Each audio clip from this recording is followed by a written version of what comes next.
Auzubillahiminash-shaytanir-rajeem. Bismillahir-Rahmanir-Rahim. Welcome to the class number 6 of Certified Blockchain Development course.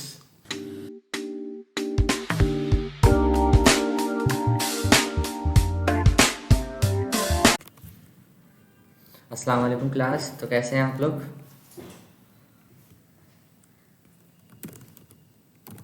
अच्छा, यहाँ पे मैं बिल्कुल बेसिक सिंटैक्स लिख रहा हूँ, जैसे जो हम हमेशा लिखते हैं। इसके बाद में सब लिखूँगा।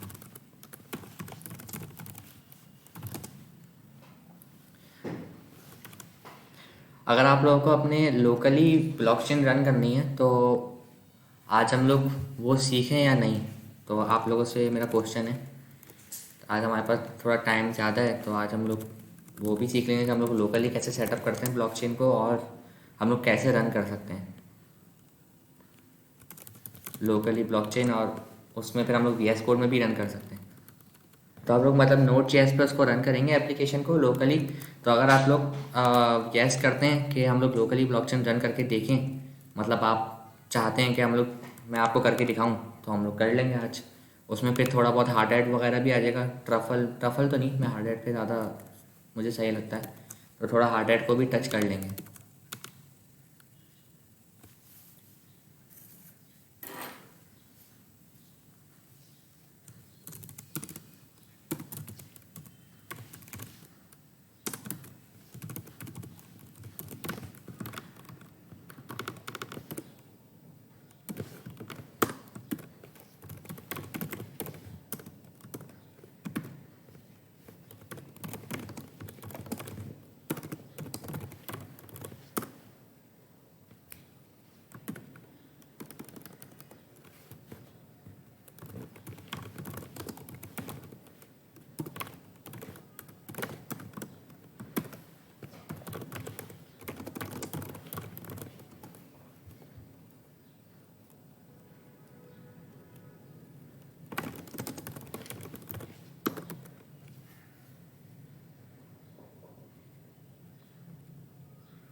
तो आज हम लोग ये वाली सारी चीज़ें सीखने वाले हैं।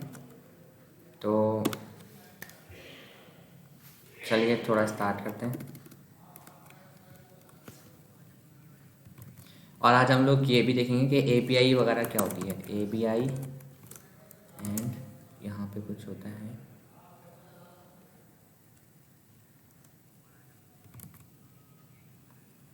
हाँ API होता है, बाइट कोड होते हैं।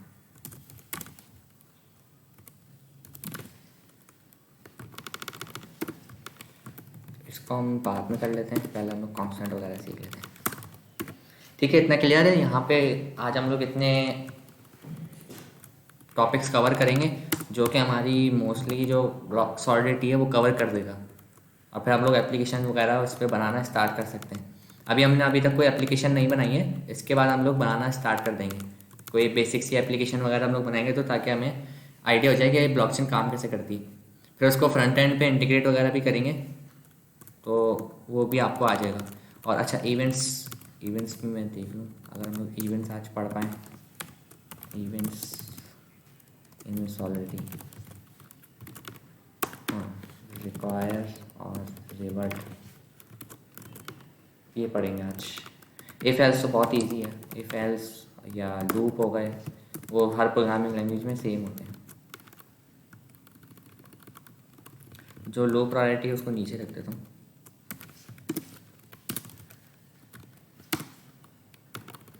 ठीक है, अब हम पढ़ते हैं कांस्टेंट। कांस्टेंट क्या होते हैं? कांस्टेंट जो वेरिएबल होता है, जैसे हम लोग कोई वेरिएबल हमने बनाया यहाँ पे U1256, जैसे मैंने कोई वेरिएबल बनाया नंबर नाम का, और यहाँ पे मैंने 1 2 3 रख दिया। तो यहाँ पे हम लोग लगाते हैं पब्लिक या प्राइवेट या कुछ भी लगाते हैं। तो अगर जैसे ही मैं इसको डिप्लॉय करता हूँ, जैसे ही मैं इसको डिप्लॉय करूँगा तो ये मेरे पास डिप्लॉय हो जाएगा, और यहाँ पे मेरे पास बटन बना हुआ आ जाएगा। और जैसे ही मैं इसको कॉल करूँगा, क्लिक करूँगा, तो यहाँ पे मेरे पास आउटपुट भी आ जाएगा 1 2 3। अच्छा, जब ये कॉन्ट्रैक्ट डिप्लॉय हुआ था तो उस वक्त क्या हुआ था, उस वक्त हमारी गैस फीस कितनी लगी थी वो हम देखते हैं। जब हमने कॉन्ट्रैक्ट डिप्लॉय किया था तो यहाँ पे मेरे पास कंसोल में टर्मिनल पे ये चीज़ आई थी, तो इसमें मेरे पास सब चीज़ें पता चल रही हैं कि कॉन्ट्रैक्ट डिप्लॉय होते वक्त कितनी गैस फीस लगी थी। तो जब मेरा कॉन्ट्रैक्ट डिप्लॉय हुआ था तो मेरे पास इतनी गैस फीस लगी थी, मैं यहाँ पे लिख देता हूँ, इतनी गैस फीस लगी थी। तो जब हम कांस्टेंट क्या होता है, हमारा कोई भी वेरिएबल होता है हम उसको कांस्टेंट मार्क कर सकते हैं। तो कांस्टेंट से क्या होता है कि हाँ, हम ब्लॉकचेन को बता रहे होते हैं कि ये वाला जो वेरिएबल है ये कभी भी अपडेट नहीं हो सकता, मतलब ये हमेशा कांस्टेंट रहेगा। इसकी वैल्यू अगर 200 है तो 200 रहेगी, अगर इसकी वैल्यू 123 है तो 123 रहेगी हमेशा, और ये वेरिएबल कभी भी अपडेट नहीं हो सकता। तो इससे हमारी गैस फीस जो है बहुत ज़्यादा हद तक सेव होती है। तो अगर मैं इसको दोबारा डिप्लॉय करूँ, अच्छा यहाँ पे मैं लिख भी देता हूँ विदाउट कांस्टेंट, ताकि पता चल जाए कि जब हमने कांस्टेंट यूज़ नहीं किया था तो गैस फीस इतनी लग रही थी डिप्लॉय होते वक्त। और जैसे ही मैं इसको डिप्लॉय करूँगा दोबारा से, और मैंने कांस्टेंट लगा दिया वेरिएबल पे, तो देखिए मैंने जैसे ही ये डिप्लॉय किया यहाँ पे मेरे पास टर्मिनल पे मैसेज आया, और मैं अब देखेंगे गैस फीस कितनी लग रही है। अब मैं अगर यहाँ से उठा के मैं यहाँ पे कॉपी करूँ और यहाँ पेस्ट करूँ, तो देखिए मेरे पास कितना गैस का फ़र्क आया है। यहाँ पे 2 आ रहा था, 2972 आ रहा था, और यहाँ पे 0 आ गया। तो मतलब बहुत ज़्यादा फ़र्क पड़ा है कांस्टेंट लगाने से गैस पे। तो इससे हमारी गैस जो है बहुत हद तक सेव हो जाती है अगर हम कांस्टेंट लगा देते हैं और ब्लॉकचेन को बता देते हैं कि भाई ये कांस्टेंट है, कभी भी चेंज नहीं होगा। तो अगर मैं इसको चेंज भी करना चाहूँ फंक्शन से, फंक्शन चेंज वार, और यहाँ पे मैं पब्लिक लगाऊँ नंबर करके 123, या मैंने 300 कर दिया, तो देखिए मुझे ये एरर देगा कि आप जो है वेरिएबल को अपडेट नहीं कर सकते जो कि कांस्टेंट है, can not assign a constant variable, तो इसको मैं अपडेट नहीं कर सकता। तो ये है कांस्टेंट वैल्यू, इसका आप किसी भी चीज़ को कांस्टेंट मार्क कर सकते हैं। यहाँ पे स्ट्रिंग हो यहाँ पे किसी भी वेरिएबल को आप कांस्टेंट मार्क कर सकते हैं। देखते हैं एरर को कर सकते हैं कि नहीं। नेम्स ABC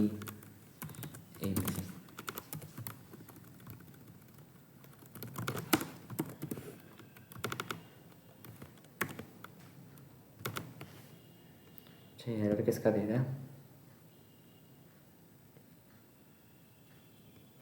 इसको सेव करते। ये मेरा ऑटो कंपाइल नहीं हो रहा, अगर मैं इसको खोलूँ, हाँ ऑटो कंपाइल बंद हुआ था मेरा।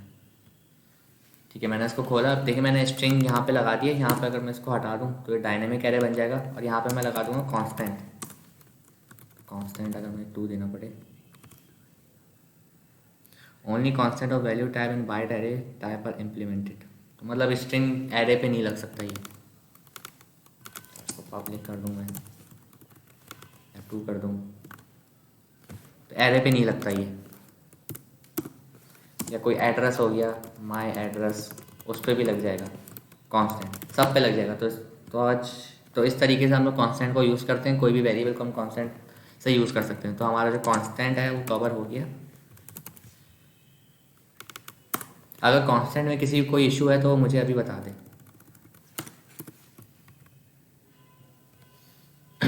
कांस्टेंट एक फ्लैग है, किसी भी वेरिएबल पे हम लोग लगाते हैं कांस्टेंट। अगर मैंने लगाया नेम अब्दुल्ला महबूब, तो इस कांस्टेंट का मतलब ये होता है कि अगर हमने एक दफ़ा वेरिएबल डिफाइन कर दिया है तो हम उसको बाद में चेंज नहीं कर सकते। तो इस कांस्टेंट से ब्लॉकचेन को पता चलता है, इस कांस्टेंट को लगा के हम लोग ब्लॉकचेन को बता रहे होते हैं कि भाई ये वेरिएबल कांस्टेंट है, कभी भी चेंज नहीं होगा। तो इस तरीके से ब्लॉकचेन को बताने से हमारी जो गैस फीस है वो थोड़ी सेव हो जाती है। तो ये जो यहाँ पे जब मैंने कॉन्ट्रैक्ट डिप्लॉय किया था तो मेरे पास ये टर्मिनल पे मैसेज आया था, तो उस पर जो मेरी गैस फीस लगी थी कॉन्ट्रैक्ट को डिप्लॉय होने में, उस वक्त ये लगी थी, इतनी गैस फीस लगी थी जब मैंने कांस्टेंट लगाया था वेरिएबल पे। और जब मैंने कांस्टेंट नहीं लगाया था और जब मैंने कांस्टेंट लगाए बगैर मैंने कॉन्ट्रैक्ट को डिप्लॉय किया तो मेरे पास गैस फीस थोड़ी ज़्यादा आई थी। तो कांस्टेंट लगाने से हमारी जो गैस फीस है वो बच जाती है। अच्छा, अभी हमारा बहुत छोटा सा कॉन्ट्रैक्ट है, कॉन्ट्रैक्ट इससे भी बहुत ज़्यादा बड़ा होता है, तो उसमें छोटी छोटी डिटेल्स मैटर करती हैं, छोटी छोटी गैस फीस जो है मैटर करती है। तो होपफुली आपको ये पॉइंट जो है क्लियर हुआ होगा। तो इसके बाद अगर किसी को कोई इशू है तो वो बता दे, वरना फिर हम लोग आगे बढ़ते हैं इम्यूटेबल पे।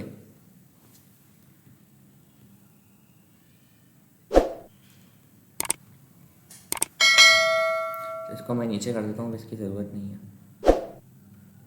वैसे ये जो टर्मिनल होता है इस पर आप देख सकते हैं कि आप जो भी, अगर मैं यहाँ पे जाऊँ और मैं 2-3 कॉन्ट्रैक्ट की कॉल करूँ, मतलब किसी चीज़ को कॉल करूँ, तो देखिए यहाँ पे सब आ रहा होता है कि आपने कॉल करी है, आपने फंक्शन को अपडेट किया है, आपने कॉन्ट्रैक्ट को डिप्लॉय किया, तो यहाँ पे सारे लॉग्स आ रहे होते हैं।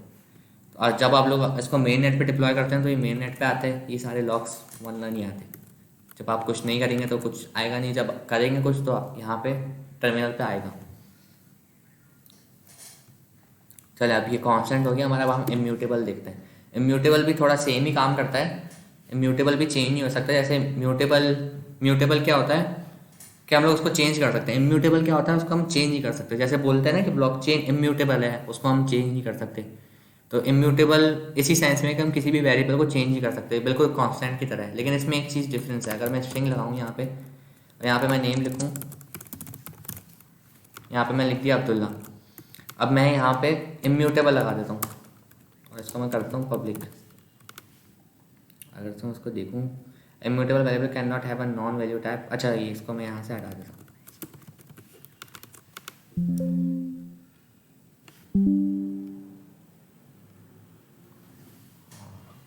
इसकी बैटरी लो हो रही है, एक मिनट मुझे ज़रा 5 मिनट देगा, मैं इसको वो लगा दूँ।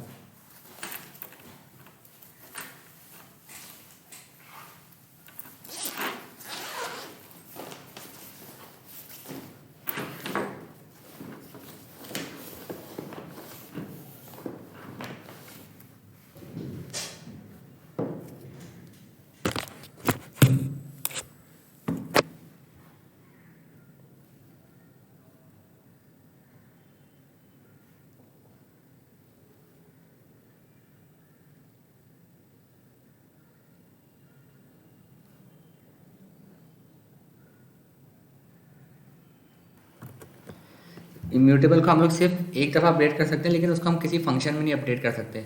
यहाँ पे आप जैसे देखें, यहाँ पे can not write immutable here, क्योंकि फंक्शन बार बार रन हो सकता है और हम लोग उसको, क्योंकि है भी ये पब्लिक, हम लोग उसको बार बार क्लिक करेंगे तो ये बार बार अपडेट होता रहेगा। हालांकि बिल्कुल सेम वैल्यू है, लेकिन ये बार बार अपडेट होगा।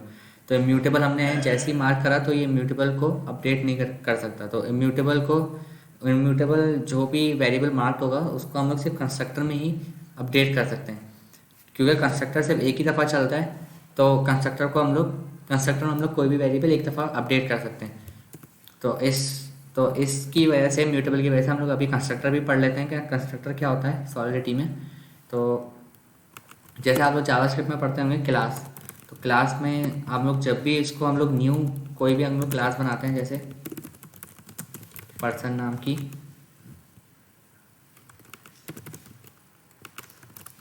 और जावास्क्रिप्ट में फिर हम लोग आगे जाके ऐसे करते हैं, कॉन्स्ट abc person1 करके हम लोग न्यू पर्सन करते हैं। तो जैसे हम लोग ये लाइन लिखते हैं न्यू पर्सन करके, तो वैसे ही कंस्ट्रक्टर जो है कॉल हो जाता है, और वो हमेशा एक ही दफ़ा कॉल होता है। इसको हम बाद में, अगर हम लोग दोबारा इसको हम लोग असाइन करेंगे, person2 करेंगे, तो ये दोबारा कंस्ट्रक्टर कॉल होगा। तो हर वेरिएबल के लिए अलग अलग कंस्ट्रक्टर एक ही दफ़ा कॉल होगा। तो जैसे हम लोग यहाँ पे कंस्ट्रक्टर में, सॉलिडिटी में कंस्ट्रक्टर लिखने का तरीका ये होता है कि कंस्ट्रक्टर हमने लिखा, यहाँ पर हमने बिल्कुल उसको हम फंक्शन की तरह लिखते हैं, और इस तरीके से हमारा जो है कंस्ट्रक्टर कॉल हो जाता है। और इसके अंदर हम लोग जो भी हम लोग वेरिएबल बनाते हैं, जैसे अगर यहाँ पर मैंने uint56 बनाया इनिशियल नंबर करके, और इसको मैं कोई भी वैल्यू असाइन नहीं कर रहा, इसके अंदर जाके मैं इनिशियल नंबर करूँगा 200, तो ये कंस्ट्रक्टर एक ही दफ़ा कॉल होगा और ये नंबर जो है एक ही दफ़ा अपडेट होगा। जैसे ही मैं डिप्लॉय करूँगा ये कंस्ट्रक्टर जो है कॉल हो जाएगा। अगर मैं इसको अभी डिप्लॉय करके देखूँ,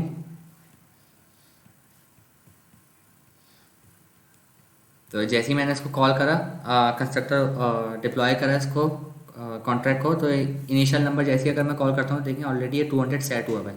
या फिर मैं इसको यहाँ पे रख सकता था, मैंने इसको यहाँ पे नहीं रखा, मैंने इसको कंस्ट्रक्टर में ही कॉल करा। तो इसकी वजह होती है कि अभी तो हमने बिल्कुल सिंपल से एग्जांपल लिए, लेकिन कभी कभी जो ओनर होता है इस कॉन्ट्रैक्ट का, वो अपने आप को इस कॉन्ट्रैक्ट का ओनर असाइन कर देता है इस कंस्ट्रक्टर में आके। उसकी एग्जांपल हम लोग अभी देखेंगे। तो इसको हम लोग सिर्फ एक ही दफ़ा अपडेट कर सकते हैं, और फिर जब हम लोग फंक्शन बनाएंगे तो फिर हम लोग इस वेरिएबल को उस फंक्शन से अपडेट कर पाएंगे नेक्स्ट टाइम। तो अगर मैं इम्यूटेबल यहाँ पे लिखूँ और इम्यूटेबल हमेशा एक ही दफ़ा अपडेट होता है, तो मैं इसको मैं कंस्ट्रक्टर में अपडेट कर सकता हूँ। तो देखिए मुझे यहाँ पे कोई भी एरर नहीं दे रहा। अगर मैं इसको दोबारा डिप्लॉय करूँ,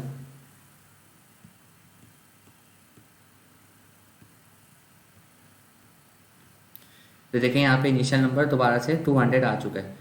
तो ये हमेशा इम्यूटेबल जो होता है उससे हमारी गैस फीस जो है थोड़ी सेव हो जाती है। इस तरीके से हम लोग ब्लॉकचेन को बता सकते हैं कि ये जो वेरिएबल है ये हमेशा एक ही दफ़ा सेट होगा, उसके बाद ये कभी सेट नहीं होगा। जब जब ये कॉन्ट्रैक्ट डिप्लॉय होगा, जब जब ये हमेशा एक ही दफ़ा सेट होगा, जो कि यहाँ कंस्ट्रक्टर में हमने लिखा हुआ है। अगर हम इसको फंक्शन में अपडेट करना भी चाहेंगे तो ये हमें एरर देगा।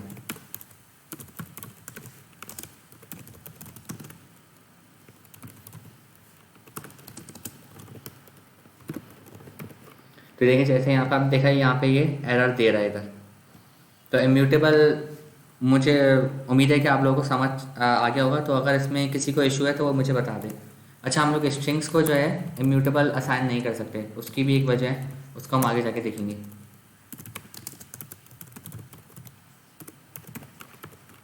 देखिए मुझे यहाँ पे ये एरर दे रहा है, तो उसका आगे जाके हम लोग जब एग्जांपल देखेंगे तो हमें पता चल जाएगा कि हम लोग स्ट्रिंग को क्यों इम्यूटेबल मार्क नहीं कर सकते।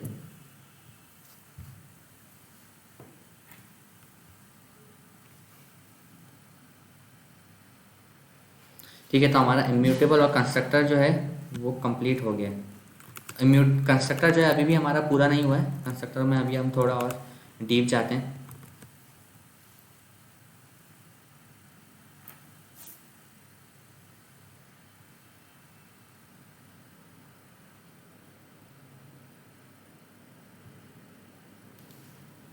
ठीक है, अच्छा अब हमने इसको हटा दिया वेरिएबल को, क्योंकि हमारा इम्यूटेबल का टॉपिक हो गया। तो हमारे पास अभी जो दो कांस्टेंट भी हो गया हमारा और इम्यूटेबल भी हो गया। इम्यूटेबल भी हमारा जो है गैस फीस सेव होती है। मैं इसको दिखा भी देता हूँ, जैसे मैंने कांस्टेंट में करके दिखाया था। अगर मैं UN256 लिखता हूँ, इम्यूटेबल नंबर 123, इसको पब्लिक कर देते हैं। अगर मैं इसको डिप्लॉय करूँगा, जैसे ही मैंने इसको डिप्लॉय किया तो यहाँ पे मेरे पास मैसेज आया टर्मिनल पे कि ये डिप्लॉय हो चुका है। तो यहाँ पे देखिए गैस फीस इतनी लग रही है। अगर इसको मैं नोट कर लेता हूँ इधर। ये हमारी गैस फीस लगी जब हमने इम्यूटेबल उस वेरिएबल को असाइन किया। और अगर मैं इसको इम्यूटेबल हटा देता हूँ, अगर मैं अब गैस फीस देखूँ डिप्लॉय करने पे,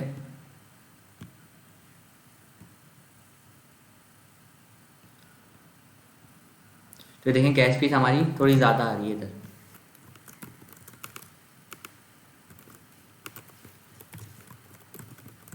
तो जब हमने इम्यूटेबल हटाया तो हमारे पास इतनी गैस फीस में इजाफा हो रहा है 2% का, अगर 10% कह लें इसको। और अगर हम लोग इम्यूटेबल लगाते हैं तो हमारे पास गैस फीस थोड़ी कम आ रही है।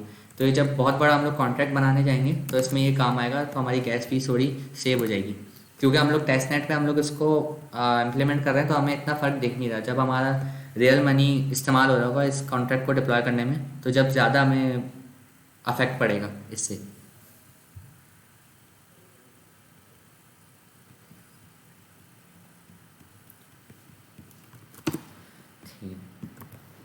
ठीक है, अच्छा कंस्ट्रक्टर में हम लोग आने वाले थे। तो कंस्ट्रक्टर में एक मेन चीज़ होती है जो कि रियल वर्ल्ड एप्लीकेशन में यूज़ होती है, कि जब भी कॉन्ट्रैक्ट को कोई डिप्लॉय करता है तो कॉन्ट्रैक्ट के अंदर वो अपने आप को असाइन कर देता है कि ये कॉन्ट्रैक्ट इस ओनर ने डिप्लॉय करा है। तो उसकी इम्प्लीमेंटेशन ऐसे होती है कि अगर मैं यहाँ पे एड्रेस लिखूँगा ओनर मतलब इस कॉन्ट्रैक्ट का ओनर, कि जिसने इसको डिप्लॉय किया है। यहाँ पे मैंने इसको ये कर दिया और मैं इसको लिख दूँगा इम्यूटेबल का काम यहाँ पे आता है, क्योंकि ओनर हम उसको बाद में अपडेट नहीं कर सकते, हमेशा ओनर एक ही रहेगा। बाद में अगर किसी को अपडेट करना हो, जैसे किसी एक ओनर ने किसी और को ओनरशिप ट्रांसफ़र कर दी इस कॉन्ट्रैक्ट की, तो वो बाद में हम लोग कर सकते हैं फंक्शन से। लेकिन हर किसी को हम लोग ये चांस ही देंगे कि वो अपने आप को इस कॉन्ट्रैक्ट का ओनर बना ले, सिर्फ ओनर ही वो कर सकता है। तो इसके लिए हमारे पास ट्रैक होना चाहिए कि ये जो फंक्शन है वो ओनर ही कॉल कर रहा है या नहीं। तो उसके लिए मैंने यहाँ पे वेरिएबल बना दिया जिसमें ओनर का जो एड्रेस है वो स्टोर होगा। इसको मैं पब्लिक कर देता हूँ। अब इसको जो है हम लोग कंस्ट्रक्टर में असाइन करेंगे। सर आपने तो पहले वैल्यू पुट नहीं की वेरिएबल में, हम पहले भी वैल्यू पुट कर सकते हैं। जैसे मैंने यहाँ पे क्या, मैं यहाँ पे किया UN256, यहाँ पे मैंने लिख दिया नंबर। अब मैंने यहाँ पे 1 2 3 लिखा। अच्छा, इम्यूटेबल आप लोग चाह रहे होंगे, देख आप लोगों के ध्यान में आ रहा हो कि आपने वैल्यू तो असाइन कर दी है। इम्यूटेबल का क्या सीन होता है कि आप लोग उसको एक दफ़ा अपडेट कर सकते हैं, असाइन ये कितनी दफ़ा भी हो जाए। जैसे मैंने यहाँ पे असाइन यहाँ पे कर दिया इसको 500, मैंने इसकी इनिशियल वैल्यू असाइन कर दी।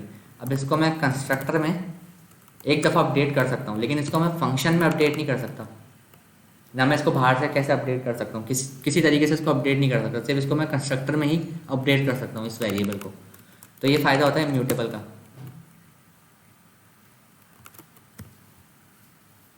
यहाँ पे मैंने इसका ओनर का वेरिएबल बना दिया। जैसे हम लोग तो ये मुझे होपफुली आपको समझ आएगा होगा कि मैंने इनिशियल वैल्यू क्यों नहीं दी थी। इनिशियल वैल्यू आप दे भी सकते हैं, नहीं भी दे सकते हैं, आपके ऊपर है, लेकिन आप इसको अपडेट एक दफ़ा कर सकते हैं। जैसे मेरे पास कोई बूल है, मैं इसको बूलियन बना दिया इस डिप्लॉयड, और मैंने यहाँ पे इसको असाइन कर दिया फॉल्स। तो अभी जो मेरा कॉन्ट्रैक्ट है वो अभी डिप्लॉय नहीं हुआ है। एक बहुत ही ज़्यादा प्रैक्टिकल एग्जांपल है, मैंने यहाँ पे लिखा इस डिप्लॉयड, ये डिप्लॉय हुआ है या नहीं, तो यहाँ पे मैंने फॉल्स असाइन कर दी। अब मैंने जब जैसे ये डिप्लॉय होगा तो कंस्ट्रक्टर इनिशियली कॉल होगा, तो यहाँ पे मैं अपडेट कर दूंगा इस deployed is equal to true. और इसको मैं चाह रहा हूँ ये जो वेरिएबल है ये हमेशा पहली दफ़ा ही अपडेट हो, मतलब एक ही दफ़ा अपडेट हो, उसके बाद अपडेट ना हो। तो मैंने यहाँ पे लिख दिया इम्यूटेबल। अगर मैं इसको कांस्टेंट लिखता ना तो ये यहाँ पे भी अपडेट नहीं हो सकता था। ठीक है, तो इस तरीके से हम लोग यहाँ पर अगर इम्यूटेबल डिफाइन करेंगे तो डिप्लॉय करने पे इस डिप्लॉयड हो जाएगा ट्रू, मतलब ये कॉन्ट्रैक्ट जो है डिप्लॉय हो चुका है। नहीं, प्राइवेट पब्लिक एक्सटर्नल ये विजिबिलिटी है, विजिबिलिटी और ये चीज़ अलग है।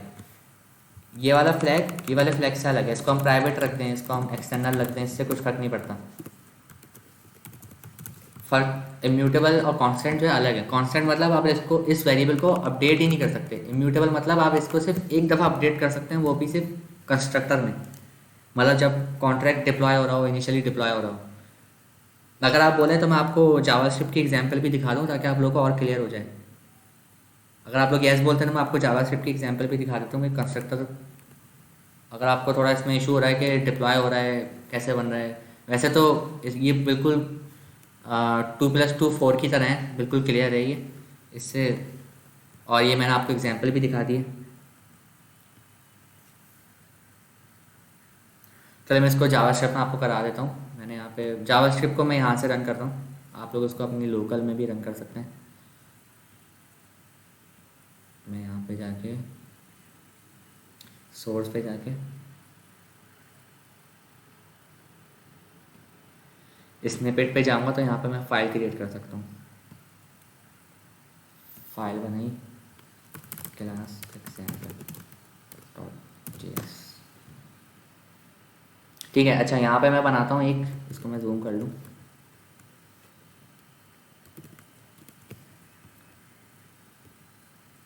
अच्छा, ये सब चीज़ों को इग्नोर करें जो ये राइट साइड पे आ रही है। लेफ्ट साइड पे आपका बिल्कुल VS कोड की तरह जैसे यहाँ पे फाइल होती है, मैं वैसे ही मैंने यहाँ पे फाइल बनाई ताकि मुझे लोकली ना बनानी पड़े। तो यहाँ पे मैंने एक बनाई क्लास पर्सन, यहाँ पे मैंने लिख दिया पर्सन, बस ये मैंने बनाया, और यहाँ पे मैंने लिख दिया कंस्ट्रक्टर। अब मैं इसको कर दूंगा console.log क्लास क्रिएटेड। तो मैंने किया। अब मैं यहाँ पे अगर मैं इसको जैसे ही अगर मैं इसको रन करने की कोशिश करूँगा तो देखिए यहाँ पे कंट्रोल एंटर, यहाँ पे रन करने के लिए यहाँ पे बटन दिया हुआ है। तो मैंने इसको रन किया तो देखिए यहाँ पे कुछ भी रन नहीं हुआ, अनडिफाइंड मतलब कुछ रन ही नहीं हो रहा। तो अगर जैसे ही मैं इसको डिफाइन करूँगा कॉन्स्ट, जैसे मैं अपना नाम लेता हूँ अब्दुल्ला, मैं एक पर्सन हूँ तो मैंने यहाँ पे लिखा पर्सन न्यू पर्सन, मैंने कुछ भी नहीं किया, सिर्फ इसको मैंने डिफाइन किया है। अब मैं इसको रन करूँगा, इसको जैसे ही मैंने इसको रन किया तो देखिए क्लास क्रिएटेड, मैंने कुछ भी नहीं किया, मैंने सिर्फ इसको यहाँ पे असाइन किया, मतलब मैंने इसका एक इंस्टेंस बना लिया। तो जैसे ही मैंने ये कॉल करा, मैंने ये वैल्यू इसको न्यू पर्सन यहाँ पे लिखा, वैसे ही यहाँ पे क्लास क्रिएटेड मेरे पास मैसेज आई है कंसोल पे, क्योंकि मैंने कंस्ट्रक्टर में ये लिखा हुआ था। कंस्ट्रक्टर हमेशा पहली दफ़ा ही कॉल होता है, उसके बाद वो कभी कॉल नहीं होता।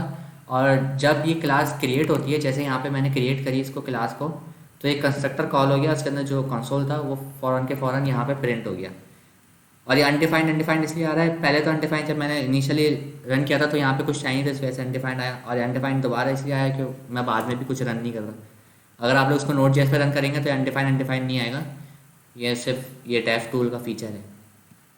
अगर मैं इसको दोबारा करूँ, मैं इसको 2 दफ़ा असाइन करता हूँ, मैं इसको पहली दफ़ा किया मैंने, दूसरी दफ़ा लिख दिया मास, दूसरा पर्सन असाइन कर दिया मैंने। अच्छा ये क्लास ये दोनों अलग है, दोनों अलग अलग इंस्टेंस है। अगर मैं कंट्रोल एंटर करूँ तो ये देखें क्लास क्रिएटेड 2 दफ़ा आ रहा है, क्योंकि एक ये इनिशियलाइज हुआ है, एक इनिशियलाइज ये हुआ है, 2 दफ़ा इनिशियलाइज हुआ है तो 2 दफ़ा ये कंस्ट्रक्टर कॉल हुआ है। और इस कंस्ट्रक्टर की इनिशियलाइजेशन से कोई ताल्लुक़ नहीं, ये दोनों अलग हैं बिल्कुल। ठीक है, इसको मैं ज़्यादा डीप में नहीं जा रहा, वो तो मैंने सब आपको एग्जांपल करने के लिए सिखाया था, तो उसको मैं हटा देता हूँ।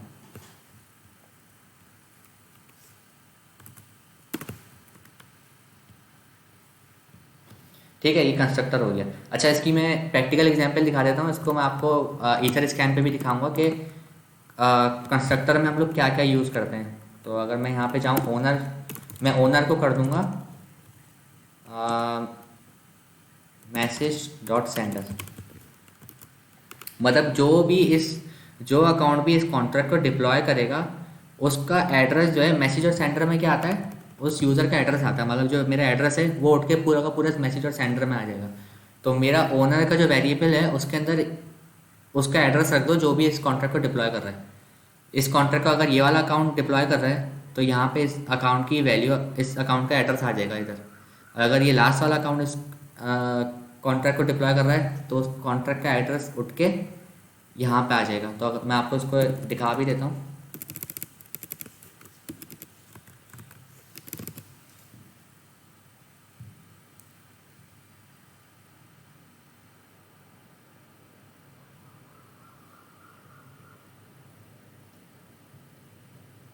मैं आपको दिखाया। अच्छा, यहाँ पे अब मैंने कर दिया।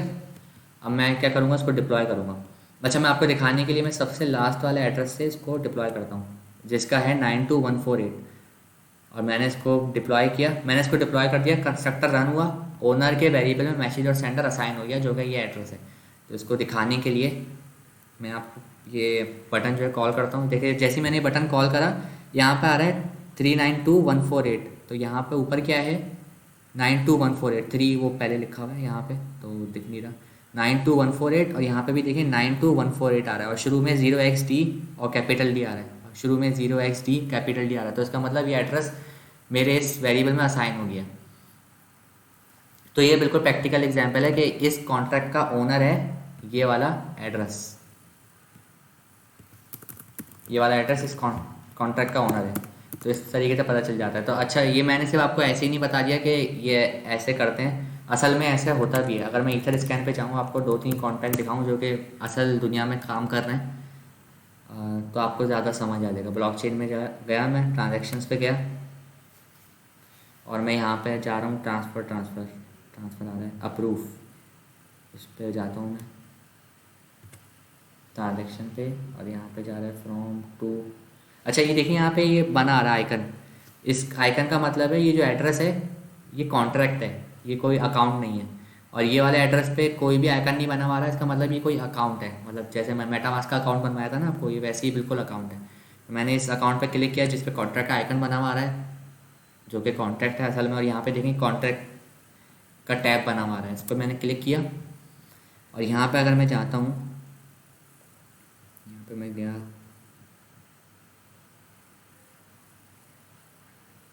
अगर मैं यहाँ पे ओनर का वेरिएबल देखूँ, कभी कुछ ने डिफ़ाइन किया हुआ होता है ओनर का वेरिएबल, कुछ ने नहीं डिफ़ाइन किया हुआ होता है। देखिए यहाँ पे डिफ़ाइन नहीं किया हुआ, लेकिन यहाँ पे कंस्ट्रक्टर डिफ़ाइन हुआ होगा। कंस्ट्रक्टर, ये देखिए कंस्ट्रक्टर यहाँ पे डिफ़ाइन हुआ है। मतलब ये जो वेरिएबल्स हैं ये हमेशा शुरू में ही असाइन किए जाएंगे। तो ये लोग, मैंने तो अभी आपको पैरामीटर्स लेना नहीं सिखाया लेकिन इन्होंने यहाँ पे पैरामीटर्स लिए हैं, बिल्कुल ऐसे ही पैरामीटर्स लेते हैं। इन्होंने बाइट्स के एड्रेस में कोई बाहर से पास किया होगा तो यहाँ पे जाके सेव हो गया। अगर मैं बाइट्स का वेरिएबल को चेक करूँ, मैं ऊपर जाता हूँ तो ये देखें ये भी इम्यूटेबल है, मतलब ये हमेशा सिर्फ एक ही दफ़ा सेट होगा, वो भी कंस्ट्रक्टर में। ठीक है, the address of the original bytes one contract, अब ये कुछ भी हो सकता है। मैं आपको एक एग्जांपल दिखाता हूँ जिसमें ओनर भी डिफाइंड हो। Deposit transactions, sell to Uniswap, swap execute, इस पर क्लिक करता हूँ। ये कॉन्ट्रैक्ट है,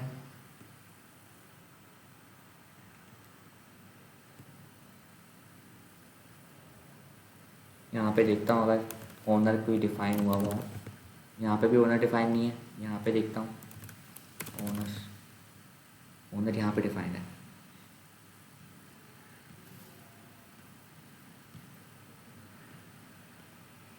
हाँ, बैलेंस ऑफ ओनर, यहाँ पे देखें वेरिएबल डिफाइन हुआ है।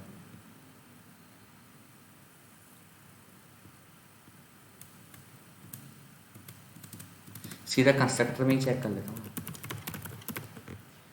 कंस्ट्रक्टर यहाँ पे डिफाइन ही नहीं है कंस्ट्रक्टर। नीचे वाले में देखता हूँ, नीचे इसमें यहाँ पे 3 कॉन्ट्रैक्ट हैं, बहुत सारे कॉन्ट्रैक्ट, एक रिवॉर्ड कलेक्टर डॉट सोल है, एक राउटर डॉट इम्यूटेबल है, बहुत सारे कॉन्ट्रैक्ट उन्होंने डिफाइन किए हुए हैं। यूनिस्वैप में ऐसे ही होता है, वो एक दूसरे से कनेक्टेड होते हैं। ये देखिए यहाँ पे कंस्ट्रक्टर डिफाइन हुआ हुआ है। तो यहाँ पे भी जो जो वेरिएबल अपडेट कर रहे हैं कंस्ट्रक्टर में वो इम्यूटेबल मार्क हुए हैं। इसको मैं यहाँ पे चेक करूँ, मुझे ओनर वाला वो कॉन्ट्रैक्ट मिल नहीं रहा, लेकिन आप लोग चेक कर सकते हैं ईथर स्कैन पे जाके कि कोई ओनर का वेरिएबल डिफाइंड है, उसमें ओनर का एड्रेस पड़ा हुआ होता है। अच्छा, ये ओनर मैंने डिफाइन क्यों किया? क्योंकि कुछ लोग होते हैं कि उसको मालूम करना होता है कि भाई इस कॉन्ट्रैक्ट का ओनर क्या है। यहाँ पर अगर मेरी वेबसाइट इतनी अच्छी चल रही है, ये सॉलिडिटी क्या हो गया, ये एज अ बैकएंड हो गया। अगर मैं अपना बिजनेस सेल करना चाहूँगा तो मुझे बैकएंड भी किसी और ओनर को ट्रांसफ़र करना पड़ेगा। तो जब मुझे ये कॉन्ट्रैक्ट भी एज अ बैकएंड है लेकिन ब्लॉकचेन में है, तो अगर मैं अपना बिजनेस ट्रांसफ़र कर रहा हूँ किसी और बंदे को, तो मुझे इस कॉन्ट्रैक्ट की ओनरशिप भी किसी और को ट्रांसफ़र करनी पड़ेगी। तो ओनर पे तो मेरा एड्रेस रखा हुआ है, तो मैं किसी और को ओनर ट्रांसफ़र कैसे करूँगा? अपनी जो ओनरशिप है वो किसी और बंदे को ट्रांसफ़र कैसे करूँगा? वो मैं ट्रांसफ़र करने के लिए मुझे ओनर के जो वेरिएबल है इसको अपडेट करना पड़ेगा। तो अपडेट तो ये इम्यूटेबल लगा हुआ है, वो तो सिर्फ कंस्ट्रक्टर में ही अपडेट हो सकता है। तो इसके तरीका एक तरीका है कि हम लोग इसको इम्यूटेबल से हटा दें और यहाँ पे मैं इसको कर दूँ प्राइवेट। प्राइवेट नहीं, पब्लिक ही रख दूँ, और मैं अपने फंक्शन में बना दूँ, यहाँ पे मैं इस कॉन्ट्रैक्ट में बना दूँ फंक्शन ट्रांसफ़र ओनरशिप। मतलब मैं अपनी ओनरशिप किसी और बंदे को ट्रांसफ़र कर रहा हूँ। मैं यहाँ पे उसका एड्रेस दूंगा जिस भी बंदे को मैं ट्रांसफ़र कर रहा हूँ,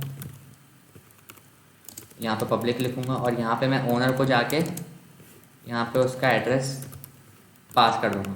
तो जिस भी बंदे को मैं इस कॉन्ट्रैक्ट की ओनरशिप ट्रांसफ़र करने वाला हूँ, मैं उस का यहाँ पे ये वाला फंक्शन मैं कॉल करूँगा और एड्रेस पास करूँगा इस फंक्शन में। तो ये मेरा जो ओनर है, वो जिसको भी मैं ट्रांसफ़र कर रहा हूँ उसका ओनर का एड्रेस यहाँ पे आ जाएगा। अच्छा, ये इसका आप बोलेंगे फ़ायदा क्या है? इसका फ़ायदा ये है कि अगर हम आगे जाके जो बड़े बड़े कॉन्ट्रैक्ट्स होते हैं उसमें कुछ ना कुछ ऐसे फंक्शंस होते हैं जिससे इस कॉन्ट्रैक्ट की जो स्टेट है वो चेंज हो रही होती है। जैसे मेरे पास है मार्केट प्लेस का कॉन्ट्रैक्ट, मेरे पास 4-5 घड़ियाँ हैं, मैं उस कॉन्ट्रैक्ट में उस घड़ियाँ बेचता हूँ। अब उस घड़ियों का जो प्राइस है, वॉचेस का जो प्राइस है, मैंने किसी वेरिएबल में डिफाइन किया हुआ है। अब वो जो वेरिएबल है वो सिर्फ ओनर ही अपडेट कर सकता है। तो ये जो ओनर का जो एड्रेस है वहाँ पे ये काम आता है। तो उसमें हम चेक करते हैं कि भाई ये ओनर है कि नहीं। अगर ये फंक्शन मैं कॉल कर रहा हूँ तो मैं उस फंक्शन के अंदर चेक करूँगा कि ये जो फंक्शन जो कॉल कर रहा है वो ओनर है या नहीं। अगर वो ओनर होगा तो मैं उस वॉचेस की जो प्राइसेस है वो अपडेट करने दूंगा। अगर वो ओनर नहीं होगा तो मैं उसको अपडेट नहीं करने दूंगा। तो इस तरीके से ये काम आता है।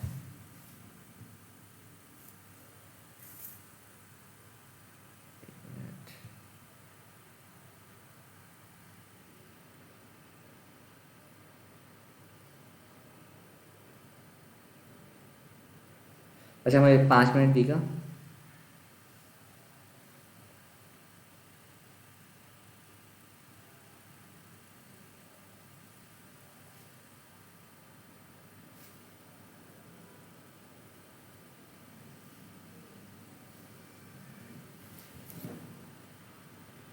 हेलो,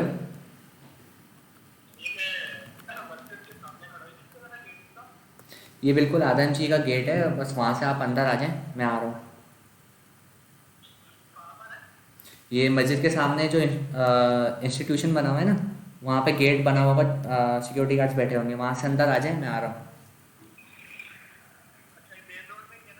हाँ जी, हाँ जी, बिल्कुल कोने पे ही है, चौरंगी बनी हुई है ना बिल्कुल उसके सामने। ठीक है मैं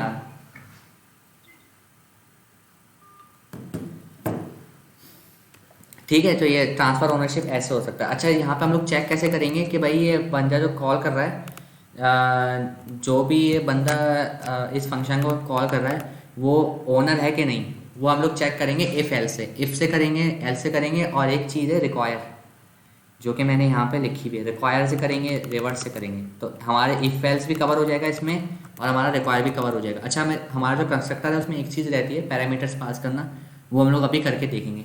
अच्छा, ट्रांसफ़र ओनरशिप में हमें चेक करना पड़ेगा कि ओनर जो है, जो भी अकाउंट को कॉल कर रहा है, इस फंक्शन को कॉल कर रहा है, वो ओनर है कि नहीं। तो उसको हम लोग चेक कर सकते हैं इफ एल्स से या रिक्वायर से।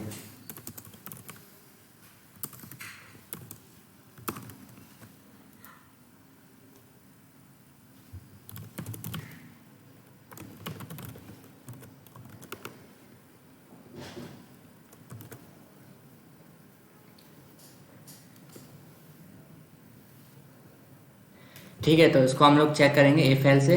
तो मैं चेक करूँगा यहाँ पे if owner is equal to message dot sender.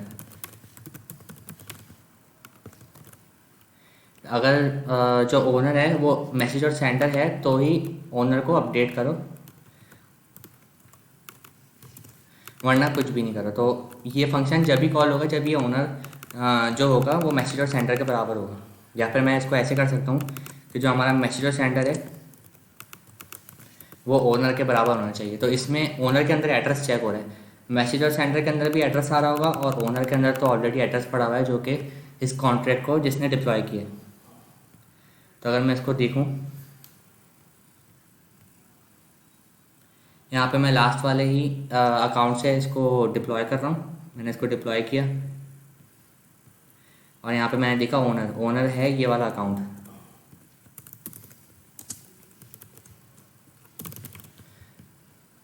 अच्छा, अब मैं ट्रांसफ़र करूँगा ओनरशिप इसको, जो हमारा सेकंड लास्ट वाला अकाउंट है उसको मैं ओनरशिप ट्रांसफ़र करूँगा। तो मैंने इसका एड्रेस कॉपी किया, मैंने अकाउंट स्विच करके दोबारा लास्ट वाले पे आ गया। तो अब मैं यहाँ पे कॉपी करूँगा, पेस्ट करूँगा एड्रेस सेकंड लास्ट वाले अकाउंट का, जिसको मैं जो अपना कॉन्ट्रैक्ट है उसको ट्रांसफ़र कर रहा हूँ इस कॉन्ट्रैक्ट को। पहले अपना मैं ओनर चेक कर लेता हूँ कि ओनर सेम है कि नहीं। ओनर सेम है और मैं इसको कर दूँगा ट्रांजैक्ट। तो देखिए ट्रांजैक्शन हो गई सक्सेसफुल। तो अब मैं जैसे ही ओनर को क्लिक कर दूँगा तो ये देखिए ओनर जो है वो हो गया चेंज। पहले ओनर ये वाला अकाउंट था, अब ओनर हो गया ये वाला अकाउंट। तो मैं इसको लिख देता हूँ प्रीवियस ओनर और मैं यहाँ पे लिख देता हूँ करंट ओनर। तो इस तरीके से हम लोग ओनरशिप जो है ट्रांसफ़र कर सकते हैं। तो अब क्या होगा कि अगर कोई और बंदा ट्रांसफ़र करने वाला होगा ओनरशिप, जैसे अभी जो ओनर है वो है 225 वाला अकाउंट। तो अब मैं क्या करता हूँ, मैं जो मेरा लास्ट वाला अकाउंट है मैं उसी पे रहने देता हूँ और मैं अब किसी और को ओनरशिप ट्रांसफ़र करता हूँ। मैं करता हूँ थर्ड लास्ट वाले को 2DB वाले एड्रेस को ओनरशिप ट्रांसफ़र करता हूँ और मैं अपना लास्ट वाला अकाउंट सेलेक्ट करता हूँ। तो मैंने एड्रेस कॉपी किया थर्ड लास्ट वाले अकाउंट का और मैंने ट्रांजैक्ट कॉल किया। लेकिन ट्रांजैक्शन अभी सक्सेसफुल हो गई। लेकिन अगर मैं जैसे ही ओनर को चेक करूँगा ओनर के वेरिएबल को, लेकिन तो ओनर का वेरिएबल जो है वो अपडेट नहीं हुआ। ट्रांजैक्शन सक्सेसफुल हो गई लेकिन ओनर का जो एड्रेस है वो चेंज नहीं हुआ, क्योंकि हमने यहाँ पे लगाया हुआ है इफ़ मैसेज और सेंडर। अगर ओनर है तो जब ही ओनर को अपडेट करो। तो यहाँ पे जो था मेरा जो लास्ट वाला अकाउंट है वो ओनर नहीं था, इसने पहले ही ओनरशिप ट्रांसफ़र कर दी थी 225 वाले अकाउंट को। तो जब भी जैसे मैंने इस अकाउंट से इस फंक्शन को कॉल किया तो ये रन तो हो गया लेकिन ये वाली कंडीशन ट्रू नहीं हुई।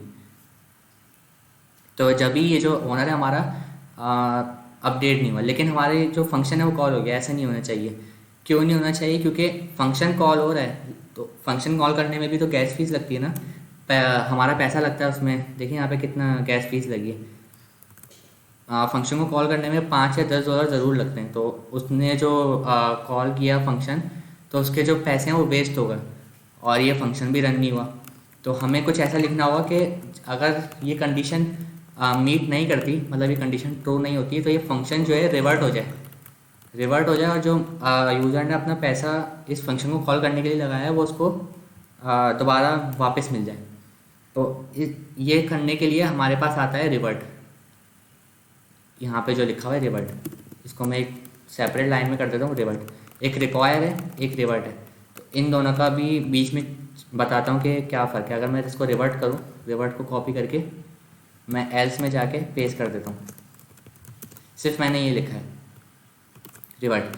इससे क्या होगा कि जो फंक्शन की जो स्टेट थी और जो इसके कॉन्ट्रैक्ट की स्टेट थी वो रिवर्ट हो जाएगी, मतलब प्रीवियस वाली जो स्टेट थी उसी पे हो जाएगी। और जो हमारा जो यूज़र का जो बैलेंस था वो भी सेम रहेगा।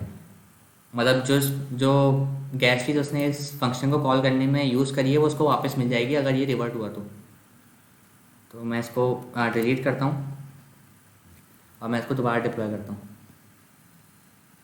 अब मैं इसको करता हूँ सेकंड वाला अकाउंट से, CB2 मैंने डिप्लॉय किया। अब मेरा जो ओनर है वो CB2 है, तो CB2 ये रहा मेरा ओनर। अब मैं किसी को ओनरशिप को ट्रांसफ़र कर रहा हूँ, लेकिन मैं अभी इस वाले अकाउंट से कॉल नहीं कर रहा, मैं डायरेक्टली सेकंड वाला अकाउंट से कॉल करूँगा। और मैं किसी थर्ड वाले अकाउंट का एड्रेस कॉपी कर लेता हूँ और सेकंड वाले अकाउंट पे स्विच करूँगा। अब मैं यहाँ पे मैंने पेस्ट किया इसका एड्रेस। अभी इस अकाउंट का वो देखिएगा बैलेंस 100 ईथर ही है DB2 का। तो अगर मैं फोर्थ वाले अकाउंट पे जाके इसको ओनरशिप ट्रांसफ़र करता हूँ तो BA8 करता हूँ और मैं ट्रांसफ़र ओनरशिप पे क्लिक करता हूँ। जैसे ही मैंने क्लिक किया तो देखिए यहाँ पे ट्रांजैक्शन जो है वो रिवर्ट हो गई, मतलब ट्रांजैक्शन रन नहीं हुई। वो उसने देखा भाई मैसेज और सेंडर ओनर के बराबर नहीं है, तो एल्स में चले जाओ और रिवर्ट कर दो। इसने फंक्शन को ही रिवर्ट कर दिया। अब मैं अगर इसका बैलेंस देखूँ तो ये बहुत ही हल्का सा कटा है, बहुत हल्का सा। मतलब ये जो प्रीवियस एल्स चल रहा था ना उसमें कुछ भी नहीं चल रहा था, लेकिन इसमें एल्स में रिवर्ट चल रहा है। तो उसमें बहुत ही कम गैस फीस कटी है इस फंक्शन को कॉल करने में, क्योंकि इसने फंक्शन को तो वैसे कॉल तो किया है लेकिन गैस फीस उसकी ज़्यादातर वापस हो गई है और बहुत कम जो है इस फंक्शन को कॉल करने में लगी है। रिवर्ट फंक्शन भी कुछ ना कुछ गैस फीस लेता है ना रन करने के लिए, तो इस वजह से वो गैस फीस हल्की सी कटी होगी। तो देखेंगे बहुत कम गैस फीस कटी है यहाँ पे 244 ये। ठीक है, रिवर्ट रिवर्ट होता है ये। अच्छा, रिवर्ट जो है मैंने आपको बोला ये कॉन्ट्रैक्ट की स्टेट को भी चेंज कर देता है। वो कैसे करता है चेंज, मैं क्या करूँगा, इसको मैंने सेम रख दिया, स्टेट को चेंज कर देगा। मतलब जैसे अगर मैंने स्टेट वेरिएबल यहाँ पे मैंने इससे ऊपर कोई वेरिएबल अपडेट कराया और नीचे मैं रिवर्ट कॉल कर रहा हूँ, तो वो जो मैंने अपडेट कराया होगा ना वेरिएबल वो रिवर्ट हो जाएगा। उसकी एग्जांपल मैं आपको दिखाता हूँ। UN256 number public any number लिख देता हूँ, नेम से कोई फ़र्क नहीं पड़ता, मैंने ऐसे ही लिखा है एनी नंबर और यहाँ पे मैंने लिख दिया 1 2 3। अब मैं क्या करता हूँ, इसको अगर अभी मैं जो है ना वो कर देता हूँ, कमेंट कर देता हूँ। यहाँ पे मैंने लिख दिया एनी नंबर, पहले मैं तो रिवर्ट ऊपर लिखता हूँ और एनी नंबर को नीचे अपडेट करता हूँ 3 2 1। अच्छा, एड्रेस यूज़ नहीं हो रहा तो इस वजह से ये, और मैं इसको कर देता हूँ। अच्छा, ये बोल रहा है ये यहाँ तक आएगा ही नहीं, क्योंकि पहले रिवर्ट चल जाएगा तो रिवर्ट के नीचे जो भी होगा वो रन नहीं करेगा। तो इसको मैं पहले कर देता हूँ, तो हमें रन करने की ज़रूरत नहीं पड़ी, उसने पहले ही एरर दे दिया। तो मैं इसको ऊपर अपडेट करता हूँ और नीचे रिवर्ट करता हूँ। तो अब क्या होगा, अब होगा ये जो फंक्शन है पूरा का पूरा रिवर्ट हो जाएगा और जो कॉन्ट्रैक्ट की जो स्टेट थी वो भी प्रीवियस स्टेट में कन्वर्ट हो जाएगी। तो इसको मैंने किया डिप्लॉय और मैंने किया ये। अब मैं क्या करता हूँ, पहले तो मैं देखता हूँ एनी नंबर की वैल्यू क्या है। एनी नंबर की वैल्यू है 1 2 3। अब मैं जैसे ही ट्रांसफ़र ओनरशिप पे क्लिक करूँगा ना तो देखें रिवर्ट हो गया, रेड बना हुआ आ रहा है यहाँ पे। और एनी नंबर पे क्लिक करता हूँ तो देखें जो वैल्यू उसने अपडेट करी थी ना इधर वो रिवर्ट हो गई, मतलब जो 3 2 1 हो गई थी उसने उसको रिवर्ट कर दिया 1 2 3 पे। तो इस तरीके से कॉन्ट्रैक्ट की स्टेट भी रिवर्ट हो जाती है, जो पहले स्टेट थी वो रिवर्ट होके वही हो जाती है। तो इतना क्लियर हुआ कि मैंने जो आपको बताया उतना क्लियर हुआ। तो अगर इसमें कोई इशू है तो आप बता दें। अच्छा, रिवर्ट में हम लोग यहाँ पे मैसेज भी सेंड कर सकते हैं कि रिवर्टेड, ऐसे ही रिवर्ट किया है, ऐसे लिख देते हैं।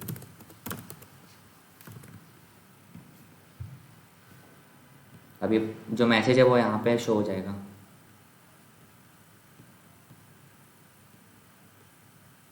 एनी नंबर कॉल किया, ओनर कॉल किया, अरे ओनर नहीं ट्रांसफ़र ओनरशिप कॉल करी, तो यहाँ पे ये कहीं ना कहीं मैसेज शो हो जाएगा। The transaction has been reverted to initial state, reason provided by the contract, ऐसे ही रिवर्ट किया, तो मैसेज भी आ गया हमारा। रिवर्ट के सिनेरियो में काम आएगा रियल वर्ल्ड प्रोग्रामिंग में। ये जैसे मैंने आपको बताया ना, अगर मैं ओनरशिप किसी को ट्रांसफ़र कर रहा हूँ और अगर जो इस फंक्शन को कॉल करने वाला है वो ओनर नहीं है, तो वो रिवर्ट हो जाएगा, मतलब वो फंक्शन रिवर्ट हो जाएगा। तो ये इसका बहुत सिंपल सा यूज़ केस है और ये इस्तेमाल भी होता है, असली में यूज़ भी होता है। और बहुत सारी जगहों पे जब हम लोग एप्लीकेशन बनाएंगे, जब भी इसका यूज़ केस सामने आएगा।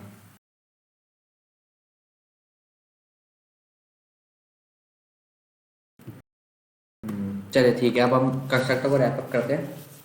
अच्छा, जैसे हम लोग अकाउंट में एक दूसरे को मनी ट्रांसफ़र कर सकते हैं ना, वैसे ही हम लोग एक कॉन्ट्रैक्ट को भी मनी ट्रांसफ़र कर सकते हैं। यहाँ पे आप लोग देख रहे होंगे, जब भी हम लोग कॉन्ट्रैक्ट डिप्लॉय करते हैं तो यहाँ पे एक बैलेंस बना हुआ आता है, ठीक है। बैलेंस जैसे किसी अकाउंट का बैलेंस होता है ना, जैसे अगर मैं ऊपर जाऊँ और ये देखूँ, ये देखें हर किसी अकाउंट का बैलेंस है, 100 ईथर 100 ईथर 100 ईथर, हर किसी अकाउंट का बैलेंस है। इसी तरह एक कॉन्ट्रैक्ट का भी कोई बैलेंस होता है, उसको कोई भी मनी जो है ना ट्रांसफ़र कर सकता है। तो हम भी इसको पैसा ट्रांसफ़र कर सकते हैं, लेकिन अभी आपको 2 मिनट बाद मैं इसकी एग्जांपल दिखाता हूँ कैसे मनी ट्रांसफ़र होता है कॉन्ट्रैक्ट को। पहले हम लोग देख लेते हैं पैरामीटर्स। यहाँ पे मैंने यहाँ पे कोई भी स्ट्रिंग बना दिया, पब्लिक बना दिया, इसको इम्यूटेबल बना दिया।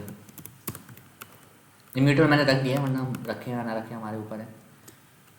ओनर नेम, इसको मैंने छोड़ दिया एम्प्टी। अच्छा, इसको स्ट्रिंग को हम लोग इम्यूटेबल नहीं कर सकते, तो इसको हम लोग कर देते हैं कांस्टेंट। कांस्टेंट भी नहीं कर सकते इसको, नहीं, इसको हम लोग कांस्टेंट भी नहीं कर सकते, या फिर इसको हमें देना पड़ेगा कुछ ना कुछ वैल्यू। हाँ, कांस्टेंट को हमें वैल्यू देनी पड़ती है, तो उसको हम हटा देते हैं। ओनर को हम लोग रख देते हैं एम्प्टी।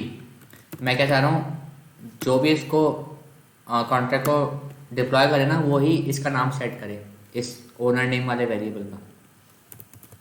तो यहाँ पे मैं जाऊँगा और यहाँ पे मैं लिख दूँगा नेम, और इस नेम को मैं मंगवा लूँगा कंस्ट्रक्टर से, कंस्ट्रक्टर के पैरामीटर से, स्ट्रिंग मेमोरी और नेम।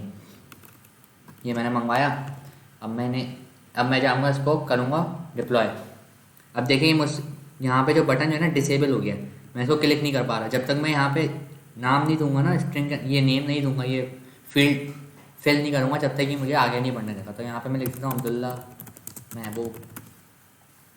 आप भी बोलते होंगे कि आप अपना हर जगह नाम, अपना ही नाम लिखते हैं, तो भाई मुझे अपना नाम पसंद है, इसलिए तो मैं लिखता हूँ, कोई और नाम आ भी नहीं रहा होता मेरे दिमाग में। तो मैंने डिप्लॉय किया, इसको डिप्लॉय हो गया ये। अब मैं यहाँ पे जाऊँगा ओनर नेम, ओनर नेम पे मैंने जैसे ही क्लिक किया, अब्दुल्ला महबूब भी आ गया, बहुत ही खूबसूरत सा नाम। तो इस तरीके से आप लोग अपना नाम भी यहाँ से डिफाइन कर सकते हैं।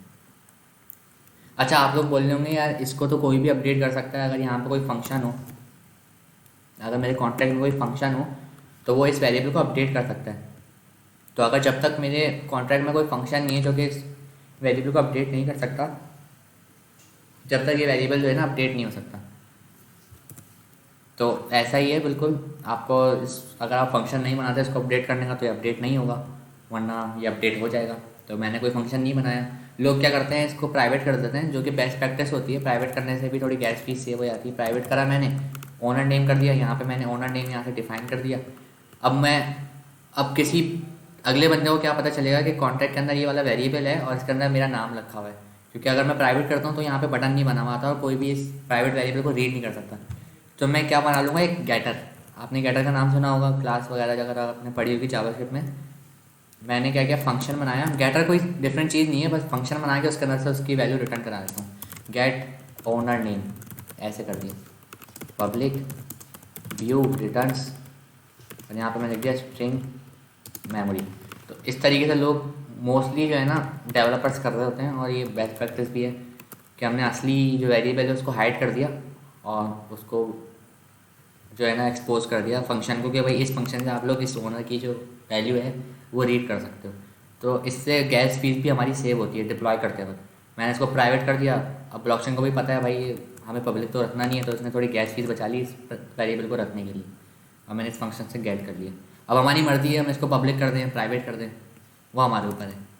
वैसे आप लोग ज़्यादातर यही देख रहे होंगे कि प्राइवेट किए हुए लोगों ने और फंक्शन से उसको गेट करा रहे होते हैं, क्योंकि फंक्शन तो पब्लिक है, इसको हम लोग कॉल कर सकते हैं और इसमें हमारी वैल्यू ये वाली रिटर्न होगी। सही है। गेटर में नहीं, कोई भी चीज़ गेट करने से ब्लॉकचेन में गैस फीस नहीं लगती, सब फ्री होता है। ब्लॉकचेन से कोई भी डेटा रीड करना जो है ना फ्री होता है। बस सेट करने में अगर आप मैं इस अपडेट वेरिएबल को अपडेट कर रहा हूँ तो हाँ उसमें वो गैस फीस मांगेगा। ठीक है, ये तो मैंने आपको एग्जांपल शो करने के लिए दिखाई थी, तो इसको मैं हटा देता हूँ, यहाँ से भी इसको हटा देता हूँ। अब हमारा कंस्ट्रक्टर भी ऑलमोस्ट कंप्लीट हो गया। अच्छा, कंस्ट्रक्टर को हम लोग पेएबल भी बना सकते हैं। जैसे हम लोग फंक्शन को पेएबल बना सकते हैं ना, वैसे हम लोग कंस्ट्रक्टर को भी पेएबल बना सकते हैं। इसका क्या मतलब हुआ? इसका मतलब ये हुआ कि जब भी हम लोग उसको डिप्लॉय कर रहे होंगे तो हमें कुछ ना कुछ वैल्यू भेजनी पड़ेगी, मतलब इस कॉन्ट्रैक्ट को कुछ ना कुछ पैसे देने पड़ेंगे। तो अगर मैं यहाँ पे जाऊँ, यहाँ पे देखिए डिप्लॉय का रेड बटन हो गया। रेड बटन मतलब हमें कुछ ना कुछ पैसे इसको देने। अगर मैं इसको डिप्लॉय करूँ तो डिप्लॉय हो जाएगा शायद ये, तो देखिए डिप्लॉय हो गया। अगर मैं इसको मैं डिलीट कर देता हूँ, दोबारा सारे कॉन्ट्रैक्ट डिलीट करता हूँ। इसको मैंने डिप्लॉय किया तो देखिए इसके अंदर कोई पैसे नहीं आए, यहाँ पे ज़ीरो आ रहा है। यहाँ पे मैंने इसको पेपर बनाया मैंने, लेकिन कोई वैल्यू यहाँ से भेजी नहीं, तो यहाँ पे ज़ीरो बैलेंस आ रहा है। मैं क्या चाहता हूँ कि जब भी कोई बंदा इस कॉन्ट्रैक्ट को डिप्लॉय कर रहा हो ना, तो उसको पैसे भेजना लाजमी है। वो पैसे ज़ीरो नहीं, अमाउंट ज़ीरो नहीं कर सकता। तो इसका तरीका एक होगा, रिक्वायर यहाँ पे लगा दूँ मैं, जैसा अभी हमने रिक्वायर सीखा ना। तो यहाँ पे मैं लिख दूँगा message dot value should be greater than zero. ठीक है, मैंने ये कर दिया, मतलब ज़ीरो के बराबर नहीं हो। मैसेज डॉट वैल्यू ज़ीरो से कुछ ना कुछ बड़ी हो, वन वे हो, वन ईथर हो, या कुछ भी हो। तो अगर मैं इसको डिप्लॉय करना चाहूँगा, मैंने डिप्लॉय किया तो देखिए मुझे एरर दे रहा है, क्योंकि मैंने यहाँ पे वैल्यू जो है ज़ीरो रखी हुई थी। और वो बोल रहा है, अच्छा यहाँ पे मैं एरर भी शो करा देता हूँ, प्लीज़ सेंड सम मनी।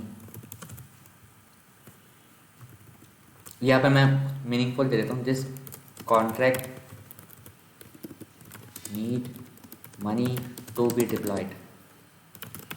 ये मैंने मीनिंगफुल मैसेज दे दिया, तो उसको पता चल जाएगा भाई कुछ पैसे भेजने। उसको पता चल जाएगा हाँ भाई कुछ पैसे भेजने, तो पैसे भेजूंगा जब भी डिप्लॉय होगा। तो देखेंगे दोबारा नहीं हो रहा, मैं क्या करूँगा, अब इसमें कुछ ईथर भेज दूँगा। मैं ईथर यहाँ पे क्लिक किया, यहाँ पे मैंने वन कर दिया। मैंने वन किया, अब मैं जैसे ही डिप्लॉय करूँगा ना तो डिप्लॉय हो जाएगा। ये देखें डिप्लॉय हो गया। अब मैं इसको खोलूँगा तो ये देखें सब चीज़ें बिल्कुल सेम दिख रही हैं। ठीक है। अच्छा, यहाँ पे वैल्यू कुछ आ नहीं रही, वैसे यहाँ पे आनी तो चाहिए। तो मेरा पैसा गया था, वैसे मेरा पैसा इसमें ही आना चाहिए था, लेकिन वो कहीं और चला गया, पता नहीं। मैं दोबारा करके देखता हूँ। ईथर किया मैंने, 10 किया, बाहर क्लिक किया, डिप्लॉय किया, मैंने किया। देखिए यहाँ पे कुछ आ नहीं रहा, वैसे आना चाहिए। ये पेबल मैंने मार्क किया हुआ है, तो इसका मतलब इस कॉन्ट्रैक्ट में कुछ ना कुछ पैसे आएंगे, लेकिन यहाँ पे ज़ीरो ईथ दिखा रहा है। अभी मुझे पता नहीं क्यों दिखा रहा है ऐसे। अगर मैं इसको खोलूँ ट्रांजैक्शन को और यहाँ पे मैं देखूँ इनपुट, ये दिखा रहा है मुझे डिकोड इनपुट वैल्यू। देखें मैंने वैल्यू भेजी हुई है वन वे, पता नहीं क्यों नहीं आ रहा। अब हम सर्चिंग करेंगे थोड़ी, ताकि पता चले एरर क्यों नहीं आ रहा। एक और दफ़ा करके देख लेता हूँ। 20 ईथ डाला इधर, डिप्लॉय किया, खोला, फिर अच्छा हाँ अब आ गया 20 ईथ। 10 ही वो रिक्वायर्ड लगाया हुआ था, फिर नहीं आ रहा था, पता नहीं क्यों क्या हो गया उसमें। रिक्वायर्ड लगाने पे कुछ आ नहीं रहा था। देखिए यहाँ पे बैलेंस आ गया 20 ईथ। अब इस जो कॉन्ट्रैक्ट है इसके पास मेरे 20 ईथ पड़े हैं, जो कि डिप्लॉय करते वक्त मैंने इस अकाउंट से इस कॉन्ट्रैक्ट के अकाउंट में ट्रांसफ़र करें। ठीक है, इतना क्लियर हुआ। तो हम कुछ भी इसको ट्रांसफ़र कर सकते हैं। अगर मैं यहाँ पे लिखूँ 1 ईथ, मैंने 1 ईथ लिखा और मैंने 1 ईथ की वैल्यू डिप्लॉय करते वक्त भेजी। आप इसको ऐसे भी कह सकते हैं। देखिए यहाँ पे 1 ईथ आ जाएगा। अभी पता नहीं ग्लिच हो रहा है, ये आ नहीं रहा, कभी कभी ग्लिच भी हो जाता है ये। हम यहाँ पे देखूँ तो देखिए यहाँ पे तो वैल्यू आई भी है, वैसे नहीं आ रही, यहाँ पे शो नहीं हो रही। मैं एक फंक्शन बना लेता हूँ जिसमें वो कॉन्ट्रैक्ट का बैलेंस बताए। गेट एड्रेस ऑफ कॉन्ट्रैक्ट नहीं हो रही, गेट एड्रेस ऑफ कॉन्ट्रैक्ट मैंने किया। मैंने लिखा public view returns UN256 return address. अब अच्छा, इस कॉन्ट्रैक्ट का एड्रेस मालूम करने के लिए हमें क्या लिखना होता है? एड्रेस लिखना होता है, और ये फंक्शन का पैरेंथेसिस पास करके यहाँ पे लिखना होता है दिस। अगर मैं किसी और के एड्रेस का मालूम करना चाहूँ, किसी और, जैसे मेरे पास कोई भी एड्रेस है, अगर मुझे इस एड्रेस का बैलेंस मालूम करना है, मैं क्या करूँगा, इस एड्रेस को पास करूँगा इधर और आगे लगा दूँगा डॉट बैलेंस। तो ये मेरे पास इसका इस एड्रेस का बैलेंस पता चल जाएगा। तो यहाँ पे मैं लिख देता हूँ अभी दिस। तो देखिए मेरे पास ये आ गया, मुझे कोई एरर भी नहीं देगा। अगर मैं एड्रेस पास करूँ तो भी चल जाएगा ये। तो इस तरीके से किसी भी चीज़ का हम लोग एड्रेस मालूम कर सकते हैं। तो अभी मुझे इस कॉन्ट्रैक्ट का बैलेंस मालूम करना है, तो मैं यहाँ पास कर दूँगा दिस, बस।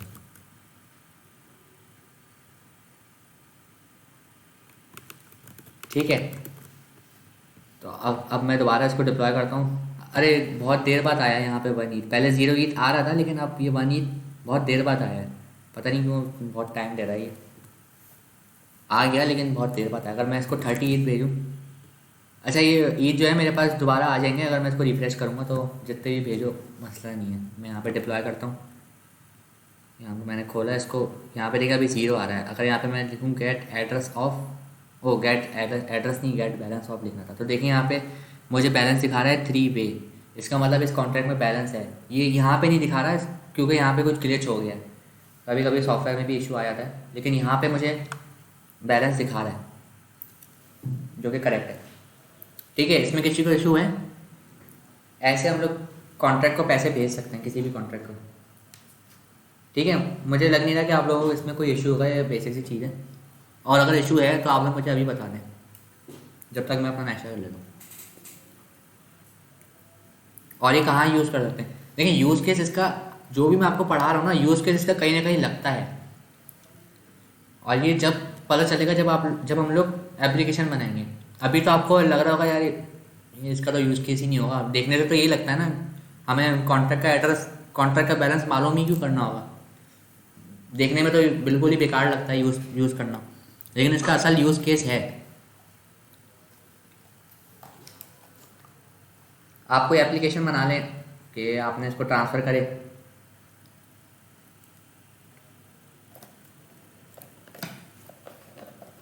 आपने 38 कॉन्ट्रैक्ट को ट्रांसफ़र करे। अब आप कॉन्ट्रैक्ट से बोल रहे हैं मुझे ये ईथ ट्रांसफ़र कर दो मेरे अकाउंट में।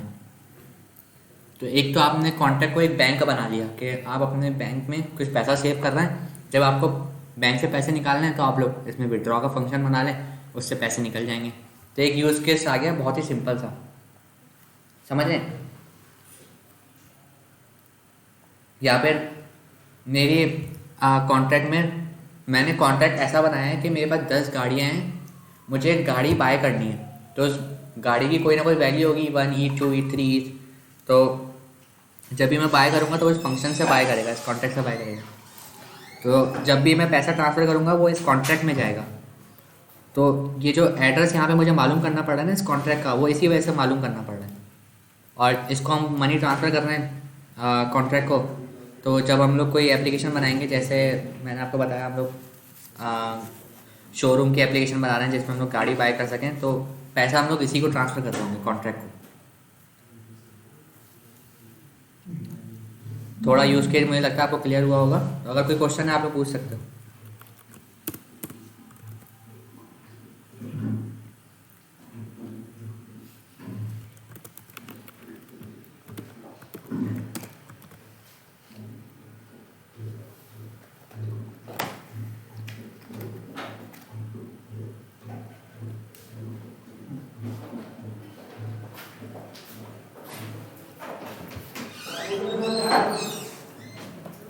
अच्छा, तो इसके साथ हमारा जो है कंस्ट्रक्टर का भी टॉपिक कवर हो गया है। अच्छा, थोड़ा टाइम थोड़ा कम बचा है तो थोड़ा मैं फास्ट चलता हूँ, लेकिन मुझे लग रहा है आज थोड़े बहुत कवर हो पाएंगे। चलिए, इफ एल्स भी हमने सीख लिया। अच्छा, किसी का क्वेश्चन आया है वो उसका आंसर दे दूँ, वो बहुत इंपॉर्टेंट क्वेश्चन है। अच्छा, कुछ बोल रहे हैं, मोहम्मद हुसैन बोल रहे हैं कि कहीं लिखा हुआ है रिटर्न्स और कहीं लिखा हुआ है रिटर्न। अच्छा, आपने जावास्क्रिप्ट पढ़ी होगी, तो जावास्क्रिप्ट में हम लोग किसी भी फंक्शन से कोई भी वैल्यू रिटर्न कराते थे, लेकिन जावास्क्रिप्ट में कहीं भी रिटर्न्स का कीवर्ड नहीं आता था। तो रिटर्न्स का मतलब क्या है? अगर मैं यहाँ पे लिखूँ फंक्शन गेट वैल्यू, ऐसे ही मैं कोई बना रहा हूँ, get value public pure returns, यहाँ पे आ रहा है रिटर्न्स, यहाँ पे मैं लिख दूंगा रिटर्न्स यूनिट 256 और रिटर्न कोई भी वैल्यू 50 लिख दी मैंने। अच्छा, यहाँ पे जो ये रिटर्न्स है ना, ये वाला रिटर्न टाइप बता रहे हैं जो भी इस फंक्शन से रिटर्न हो रहा है। मतलब ये वाला जो रिटर्न है ना, इसके अंदर हम लिखते हैं टाइप। अब वो टाइप किस चीज़ की होती है? वो टाइप होती है इस वैल्यू की। इस वैल्यू की टाइप है नंबर, इंटीजर है ना, अनसाइंड इंटीजर है। अगर मैं इसको माइनस यू इंट है, यू इंट तो नेगेटिव भी हो सकता है पॉजिटिव भी हो सकता है। अगर मैं माइनस लिख दूँ यहाँ पे, अच्छा अनसाइंड इंटीजर का मतलब होता है पॉजिटिव भी होगा, माइनस नेगेटिव नहीं होगा। तो यहाँ पे माइनस में वैल्यू नहीं दे सकता, अगर मैं माइनस में देना चाहूँ तो नहीं दे सकता। अच्छा, मुझे इस फंक्शन से माइनस की वैल्यू भी रिटर्न करवानी है, तो मैं क्या करूँगा, यहाँ से यू इंट हटा के मैं सिर्फ इंटीजर लिख दूँगा। तो ये जो रिटर्न होता है ना, ये जो भी इस फंक्शन से वैल्यू रिटर्न हो रही है उसकी टाइप बताता है कि उसकी टाइप क्या होनी चाहिए। स्ट्रिंग होनी चाहिए, नंबर होनी चाहिए, अनसाइंड नंबर होनी चाहिए, या बूलियन होनी चाहिए। कुछ भी लिख सकता हूँ मैं, बूलियन भी लिखते हैं, ट्रू। बस मैंने यहाँ पे जो भी वैल्यू रिटर्न कर रहा हूँ, ये रिटर्न मतलब इस फंक्शन से रिटर्न हो रहा है। मतलब अगर कोई बंदा इस फंक्शन को कॉल करता है तो कॉल करने पे ये उसको कुछ रिटर्न करेगा, बस।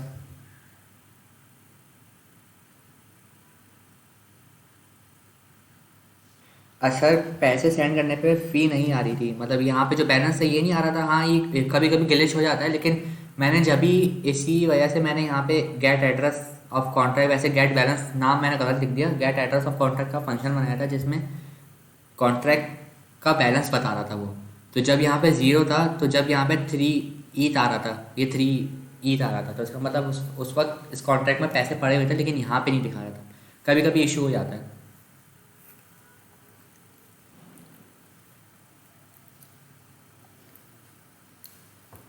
सही है, इतना क्लियर है। अच्छा, आज हम लोग ये मॉडिफायर भी पढ़ने वाले थे। मॉडिफायर क्या होते हैं? मॉडिफायर्स, मॉडिफायर्स, ठीक है। ठीक है, अगर आप लोगों को इतना क्लियर है तो हम लोग कंटिन्यू करते हैं। और इसको मैं हटा देता हूँ, इसको भी हटा देता हूँ। अच्छा, इसको बंद कर देता हूँ, थोड़ा कन्फ्यूजन ना हो जाए, आप थोड़ा क्लीन दिख रहा है। सही है। अगर हम लोग अभी भी इस वाली एग्जाम्पल पे थे, ओनर ट्रांसफ़र ओनरशिप। अच्छा हाँ, कॉन्ट्रैक्ट में क्या हो सकता है, हमने यहाँ पे फंक्शन डिफाइन नहीं किया हुआ कि कोई भी आए और इस ओनर, वैसे हमने डिफाइन किया हुआ है कि कोई भी बंदा आए और उसको ओनरशिप ट्रांसफ़र कर दे, लेकिन ये वाला जो फंक्शन है, ये फंक्शन रन करेगा जब इसको इसका ओनर कॉल करेगा। समझ रहे हैं?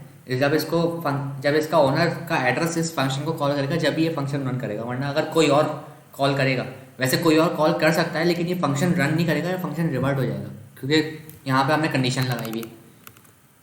तो यहाँ पे मैं एक और फंक्शन भी बना सकता हूँ। डेवलपर तो कुछ भी लिख सकता है ना, तो यहाँ पे मैं लिख देता हूँ अपडेट ओनर। इसमें मैं कंडीशन नहीं लगा रहा, मैंने यहाँ पे कॉपी किया, पेस्ट किया, अपडेट ओनर मैंने ऐसे, और यहाँ पे मैंने कंडीशन हटा दी। तो ये तो बड़ा डेंजरस फंक्शन हो गया कि कोई भी बंदा आएगा और वो इस कॉन्ट्रैक्ट की ओनरशिप ले लेगा। तो ऐसे तो कर सकते हैं ना। तो जब तक हम लोग इसको डिफाइन नहीं करेंगे, जब तक ये जो वेरिएबल है और जब तक ये जो कॉन्ट्रैक्ट की ओनरशिप है वो थोड़ी सिक्योर है। लेकिन ऐसा हो सकता है अगर हम इसको मैं नहीं भी डिफाइन करूँ ना, तो इसके बावजूद भी ये जो वेरिएबल है ना वो अपडेट हो सकता है। बताएंगे कैसे?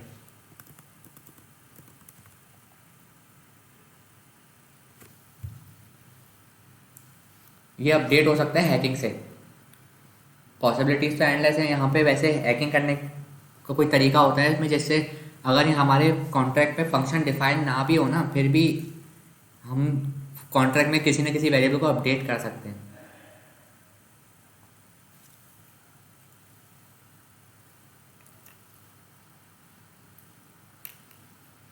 लेकिन वो बहुत मुश्किल से होता है, वो हम आगे जाके देखेंगे।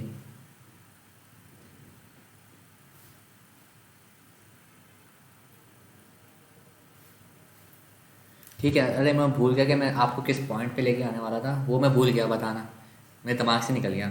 ये मैंने जो एग्जांपल आपको बताई ना कि कोई भी बाहर से हैक करके कर सकता है, उस पर मैं आपको एक पॉइंट पे लेके आने वाला था, वो पॉइंट भूल गया मैं किस पे लेके आने वाला था।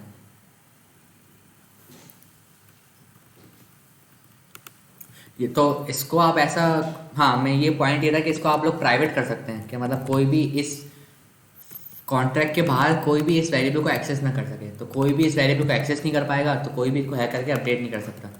तो ओनर को मैंने प्राइवेट कर दिया, तो अब मुझे वैल्यू कैसे पता चलेगी? वैल्यू तो मुझे वैसे मुझे यहाँ से पता चल जाएगी, लेकिन बाहर वाले किसी बंदे को, बाहर से कोई अगर किसी को मालूम करना हो तो वो एक फंक्शन बना ले, गेट ओनर, बस एक फंक्शन बनाया उसने, पब्लिक व्यू रिटर्न्स एड्रेस और रिटर्न कर दे ओनर। तो इस तरीके से आप लोग अपने जो वेरिएबल है उसको सिक्योर बना सकते हैं। हाँ ये पॉइंट था।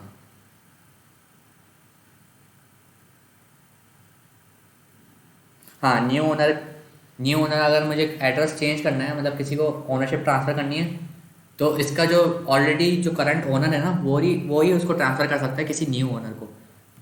अगर कोई बिजनेस है, बिजनेस का कोई एम्प्लॉई है, एम्प्लॉई ने किसी भी ओनर को ट्रांसफ़र कर दिया कि भाई ये आपका बिज़नेस आप ले लो, ऐसा होता है? ऐसा नहीं होता। जो बिज़नेस है उसका जो ओनर होता है, जो उसका सीईओ होता है, वो ही किसी को इस बिज़नेस जो है हैंड ओवर कर सकता है, उसके अलावा कोई और नहीं कर सकता।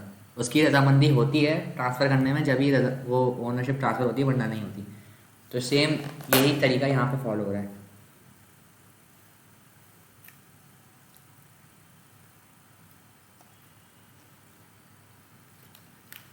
अच्छा, अब हमारे मोस्ट ऑफ द जो टॉपिक्स है वो कवर हो गए। अब हम आएंगे मॉडिफायर्स पे।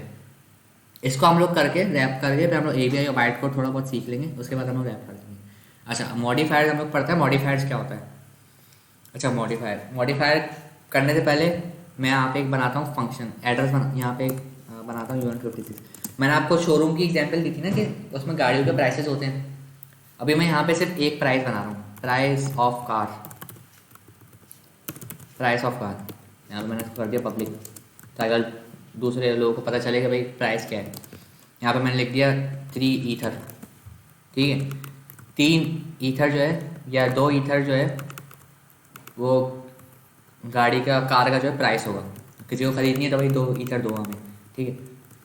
अच्छा, इसको प्राइस को चेंज कर सकता है owner.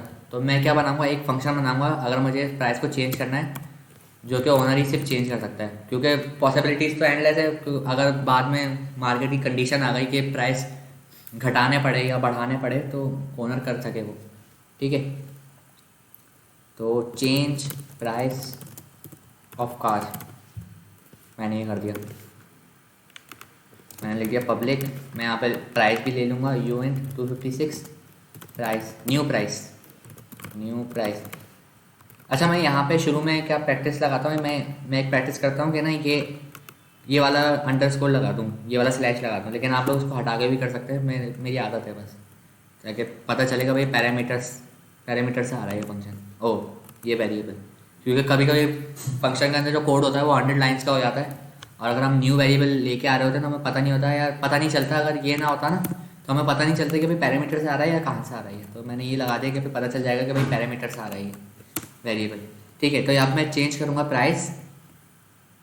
Price of car equal to new price, ठीक है।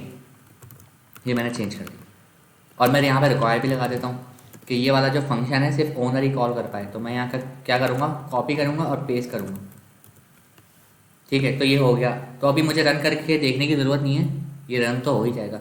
अच्छा, तो यहाँ पे पॉइंट क्या है कि अगर मुझे और सारे फंक्शन बनाने पड़े, कि मैंने एक फंक्शन और बना दिया कि इस परचेजेबल, मैं यहाँ पे बूलियन बना दूँ, इस कार परचेज, इस सेल हाँ मैं बना दूँ कि सेल है कि नहीं, और यहाँ पे मैं लिख दूँ फॉल्स, सेल नहीं है, अभी सेल नहीं है, और यहाँ पे मैं इसको कर दूँ पब्लिक। अच्छा, तो अब ये सेल कौन डिसाइड करेगा कि अभी सेल है कि नहीं? वो भी ओनर ही डिसाइड करेगा कि अभी सेल चलानी है कि नहीं। तो मैं चेंज सेल, यहाँ पर मैं बूलियन एक्सेप्ट करूँगा, वैल्यू इसमें मैं ट्रू पास कर दूँगा या फॉल्स पास कर दूँगा, सही है। यहाँ पे मैंने कर दिया इस सेल इजिकल टू वैल्यू, ठीक है। तो अब मैं इसको चेंज कर सकता हूँ, लेकिन ये वाला फंक्शन कौन रन कर सकता है? ये सिर्फ ओनर रन कर सकता है। तो मैंने क्या किया, ये रिक्वायर उठाया और मैंने यहाँ पेस्ट कर दिया रिक्वायर। तो आपने देखा होगा कि आप यहाँ पे देख रहे होंगे कि ये जो लाइन का कोड है वो बार बार रिपीट हो रहा है। अगर मुझे 100 ऐसे फंक्शंस बनाने पड़े कि 100 फंक्शन से ओनर ही रन करे, तो मुझे ये रिक्वायर की जो कंडीशन है ये बार बार कॉपी पेस्ट करनी पड़ रही है। तो यहाँ पे आता है मॉडिफायर। यहाँ पे कोई ऐसा तरीका हो कि ये जो हम कोड रिपीट कर रहे हैं वो चेंज हो जाए, उसको हम रिपीट ना करें। तो उस वहाँ पे आता है मॉडिफायर्स, जो मैंने आपको अभी ऊपर लिस्ट करके दिखाया। अभी मॉडिफायर्स लिखते कैसे?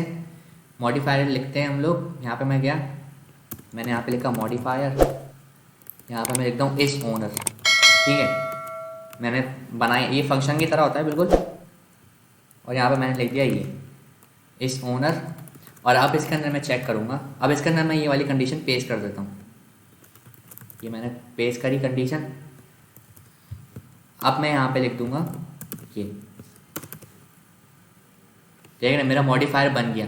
आपको मॉडिफायर बिल्कुल फंक्शन की तरह दिख रहा होगा, सब चीज़ें सेम होंगी, लेकिन यहाँ पे एक चीज़ चेंज है, वो है ये। अब ये क्या चीज़ है? ये बता रही है कि ये लाइन के नीचे, ये लाइन, यहाँ पे जो भी कोड हो ना वो रन हो जाए। मतलब जो कोड यहाँ पे आ रहा है ना, जैसे ये इस सेल का जो कोड है वो यहाँ पे रन हो जाए, जो बाकी का कोड है वो यहाँ आ जाए, जो यहाँ पे जो भी कोड होगा वो यहाँ पे आ जाएगा। मतलब अगर मैं यहाँ पे, पहले मैं आपको क्या करता हूँ, इस मॉडिफायर को यूज़ करना सिखाता हूँ, फिर आपको समझ आ जाएगा कि क्या हो रहा है। ये मैंने मॉडिफायर को यूज़ करने का तरीका है, ये है कि इसको कॉपी करा आपने नाम, मैंने कॉपी कर रहा हूँ, आप लिख लिखा, मैंने यहाँ पे इस मॉडिफायर का नाम कॉपी करा और मैंने यहाँ पे आगे पेस्ट कर दिया, और मैंने क्या कर दिया, इसको पैरेंथेसिस लगा दिया, और मैंने यहाँ पे रिक्वायर्ड का वैल्यू हटा दी।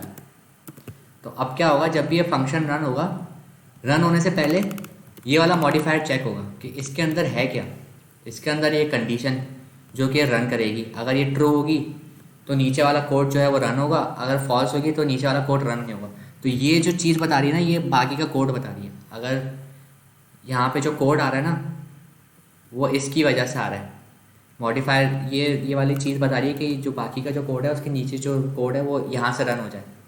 तो इसको मैं ऊपर भी रख सकता हूँ कि पहले कोड रन हो जाए फिर ये कंडीशन चेक हो, लेकिन मैं क्या चाह रहा हूँ, पहले कंडीशन चेक हो फिर जो बाकी का कोड है वो रन हो जाए।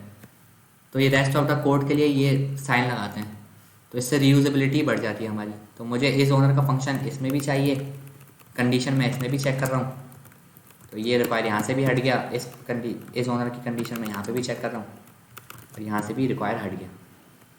तो इस तरीके से हम लोग कॉपी पेस्ट कर रहे थे, हम कॉपी पेस्ट करने से बच गए।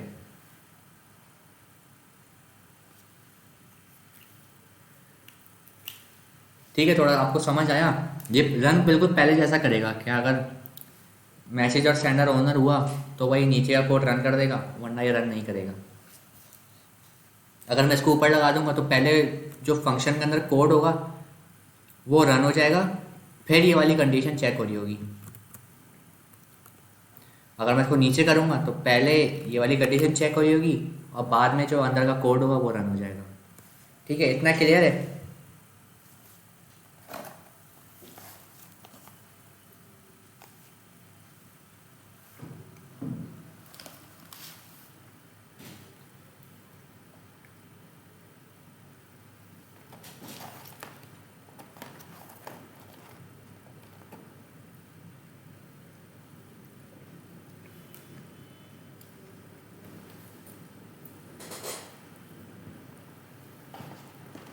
अच्छा, आप अगर इसकी आप लोग प्रैक्टिस करेंगे ना, और तो भी आपको और क्लियर हो जाएगा ये।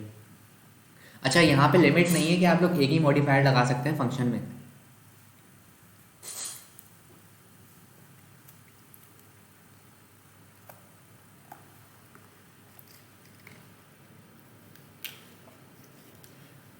यहाँ पे ज़रूरी नहीं है कि आप लोग एक ही मॉडिफायर लगा सकते हैं, यहाँ पे आप लोग मल्टीपल मॉडिफायर्स भी लगा सकते हैं। मतलब ये जैसे मैंने यहाँ पे एज ओनर लगाया ना, यहाँ पे मैंने क्या किया, यहाँ पे एज ओनर का मॉडिफायर लगाया फंक्शन में, कि मतलब पहले कोड एग्जीक्यूट करने से पहले ये वाले मॉडिफाई करने जो भी लॉजिक है वो चेक करो। तो यहाँ पे मैं एक और मॉडिफायर लगा सकता हूँ अगर मेरे पास है, तो अभी मैं एक और मॉडिफायर बना लेता हूँ। मॉडिफायर इस कॉन्ट्रैक्ट पॉज, इस कॉन्ट्रैक्ट पॉज मतलब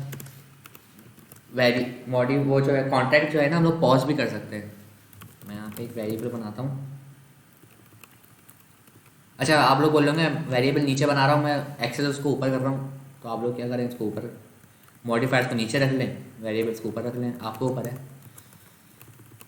मैं मॉडिफायर को नीचे रख लेता हूँ। अच्छा, इस कॉन्ट्रैक्ट पॉज पहले मैं यहाँ पे बना लेता हूँ, बूल पब्लिक इस पॉज, और मैं यहाँ पे लिख देता हूँ फॉल्स। अभी कॉन्ट्रैक्ट पॉज नहीं है। अच्छा, इसका मतलब क्या है, मैं करना बताना क्या चाह रहा हूँ कि कुछ कॉन्ट्रैक्ट ऐसे होते हैं कि उसका जो ओनर है ना, उसमें buy buy and purchase and sale चल रही होती है उसमें, कि मतलब कुछ ना कुछ लोग उसमें से कॉन्ट्रैक्ट में से बाय कर रहे होते हैं, कुछ सेल कर रहे होते हैं। तो ओनर क्या चाह रहा होता है कि ये जो बाय और परचेज और सेलिंग का काम जो हो रहा है रुक जाए, वो तो कॉन्ट्रैक्ट के अंदर से रहना ही है। तो वो क्या करता है, इस पॉज के जो वेरिएबल है ना, इसको ट्रू कर देता है, मतलब कॉन्ट्रैक्ट वो चाह रहा है कि कॉन्ट्रैक्ट पॉज हो जाए। जो कॉन्ट्रैक्ट के अंदर जितने भी फंक्शंस होते हैं ना, तो वो रन नहीं होते, तो वो रन नहीं हो पाते। मतलब अगर बाय का फंक्शन है कॉन्ट्रैक्ट के अंदर, अगर मैं इस पॉज को ट्रू करूँगा तो वो फंक्शन रन नहीं करेगा। अगर मैं इसको फॉल्स कर दूंगा, मतलब कॉन्ट्रैक्ट जो है रनिंग में आ गया, तो वो रन कर जाएगा वो। ठीक है, तो अब मैं इस मॉडिफायर को क्या करूँगा, मैं यहाँ पे चेक करूँगा रिक्वायर इस पॉज इजिकल टू ट्रू, इस पॉज इजिकल टू फॉल्स है जब नीचे का कोड रन करे, वरना नहीं करे। अच्छा, ये डबल नहीं लगता है, यहाँ पे सिंगल लगता है। तो ये मैंने एक मॉडिफायर बना लिया, और मैं इसको यहाँ पे लगा सकता हूँ, इस मॉडिफायर को यहाँ लगा दिया मैंने, इस कॉन्ट्रैक्ट पॉज। तो ये देखिए, मैंने मल्टीपल मॉडिफायर्स लगा दिए, एक इस ओनर का मॉडिफायर लगाया, ये मैंने लगाया इस कॉन्ट्रैक्ट पॉज का मॉडिफायर, तो यहाँ पे मैंने 2 लगा दिए। हम यहाँ पे बढ़ा भी सकते हैं, 3 लगा दिए हमने, 4 लगा दिए, तो हम लोग बढ़ा भी सकते हैं। तो ये देखिए, मैंने ये किया। अब पहले कंडीशन चेक होगी, अब पहले जब भी फंक्शन रन करने वाले होंगे तो पहले ये वाली कंडीशन चेक होगी, फिर ये वाली कंडीशन चेक होगी। ठीक है, तो अब मैं इस फंक्शन को रन करके देखता हूँ। वैसे तो चेंज स्केल के अंदर मैंने कुछ लिखा नहीं है, लेकिन मैं फिर भी रन करके देखता हूँ। ये मैंने डिप्लॉय किया इसको।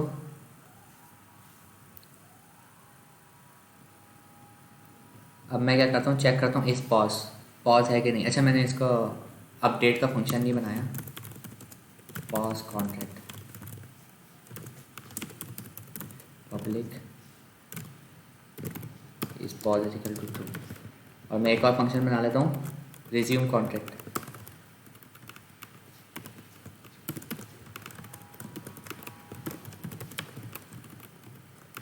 ठीक है, तो जो मैंने 2 फंक्शन बना लिए, इससे मैं पॉज कर पाऊँगा और अनपॉज कर पाऊँगा।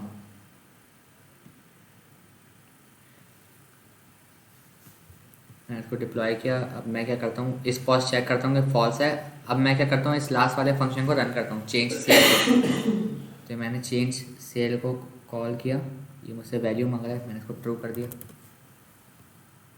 अब मैं इसको देखता हूँ रन हो रहा है कि नहीं। मैं इसको कॉल दोबारा करता हूँ, ये मैंने इसको कॉल किया तो देखिए यहाँ पे ग्रीन ग्रीन बना हुआ है, इसका मतलब ये फंक्शन कॉल हो रहा है। अब मैं क्या करूँगा, इसको पॉज कर दूँगा। मैंने यहाँ पे किया पॉज कॉन्ट्रैक्ट, तो अब क्या हो जाएगा, इस पॉज जो हो जाएगा वो हो जाएगा ट्रू। तो अब ये जो फंक्शन है वो रन नहीं होगा, वो रिवर्ट हो जाएगा। अब मैं इसको दोबारा करता हूँ, चेंज सेल, तो ये देखिए रिवर्ट हो गया। अब जब मैं जैसे ही मैंने फंक्शन कॉल किया, तो इसने पहले इस ओनर की मॉडिफायर में गया, इस कंडीशन को उसने चेक किया जो कि ट्रू थी, तो उसने नीचे वाला कोड रन किया। नीचे वाले कोड में मैंने एक और मॉडिफायर लगाया हुआ था, वो ये रहा, ये वाला मैंने मॉडिफायर लगाया था। तो अब ये इस मॉडिफायर के अंदर गया, तो उसने देखा कि इस पॉज ट्रू है या फॉल्स है, तो उसने देखा ये तो ट्रू है, तो उसने नीचे वाला कोड रन नहीं किया और उसने रिवर्ट कर दिया। तो इस तरीके से आप लोग मल्टीपल मॉडिफायर्स यूज़ कर सकते हैं। अगर मैं अनपॉज करता हूँ कॉन्ट्रैक्ट को और मैं दोबारा इस पॉज को देखता हूँ तो ये फॉल्स है, और अब मैं चेंज सेल पे क्लिक करता हूँ तो ये देखिए रन हो गया। तो इतना किस किस को समझ आ गया तो मुझे बताओ, और अगर किसी को समझ नहीं आया तो वो क्वेश्चन करे।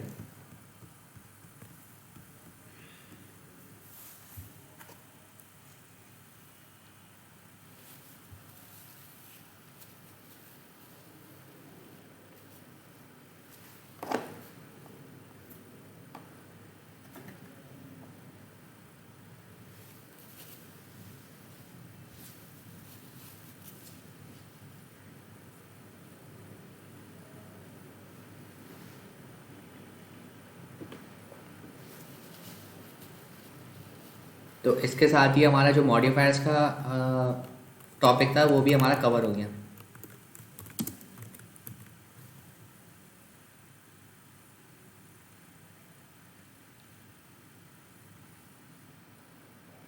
हमारा सेंडिंग ईट टू कॉन्टैक्ट वो भी हमारा कवर हुआ है, लेकिन अभी हमारा पूरी तरीके से कवर नहीं हुआ ये हमारा आधा कवर हुआ है।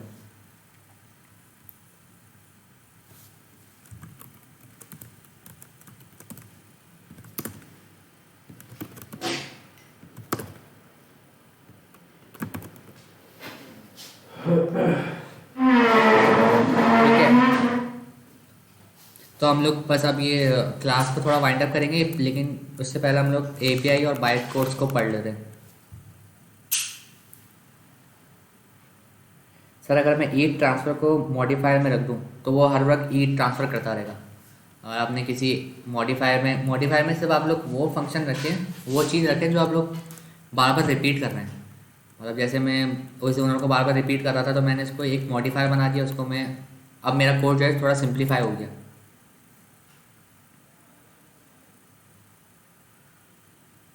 हाँ मोहम्मद ईशान, ऐसा भी उस या फिर हम लोग मॉडिफाइज वैसे करते हैं कि मार्केट कुछ लोग ज़्यादा सेल कर देते हैं तो वो टोकन की वैल्यू बहुत ज़्यादा गिर जाती है, तो ओनर चाहता है मैं इसको पॉज कर दूँ, तो वो जो कॉन्ट्रैक्ट करने जितने भी फंक्शन है वो रन नहीं हो पाते। तो उसकी बहुत सारी वजूहत भी हो सकती है।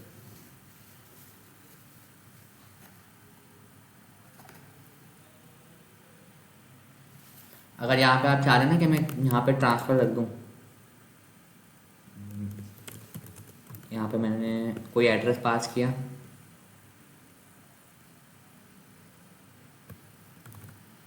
डॉट ट्रांसफ़र,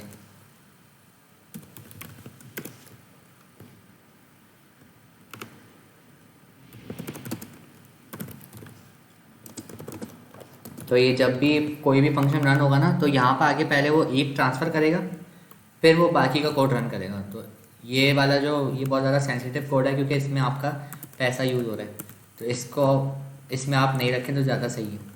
अगर कोई ऐसी कंडीशन आ जाती है कि आपको भेजने पड़ रहे हैं तो आप लोग इसमें रख सकते हैं।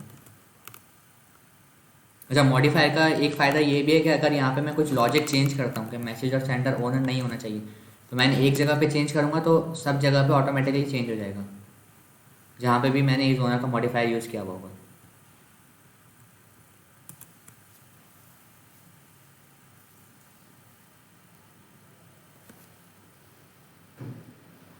सर ट्रांसफ़र अमाउंट चेक रख दें, जी हाँ चेक रख सकते हैं कि आपकी अमाउंट जो है वो ट्रांसफ़र हो गई है सक्सेसफुली।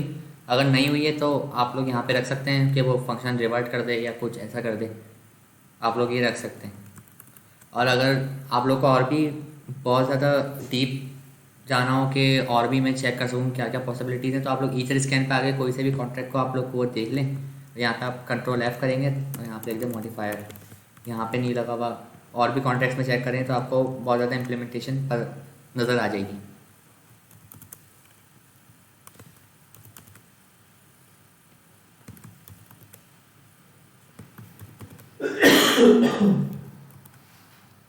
ये देखिए यहाँ पे इन्होंने मॉडिफायर बनाया हुआ है एक, मुझे यहाँ पे मैंने सर्च करा था तो मुझे एक मिल गया। मॉडिफायर बनाया हुआ है इज़ नॉट लॉक्ड, मैसेज और सेंडर एड्रेस के बराबर नहीं होना चाहिए, तो उन्होंने थोड़ी बहुत कंडीशन लिखी हुई है। इन्होंने थोड़ी ज़्यादा कॉम्प्लिकेटेड लिखी हुई है क्योंकि इनका कोड ऐसा है, इनकी लॉजिक ऐसी है। तो आप लोग उसको और देख सकते हैं, ईच वेरिएबल क्या कर रहा है, ये वाला क्या कर रहा है, यहाँ ये वाला क्या कर रहा है, तो आप लोग कर सकते हैं।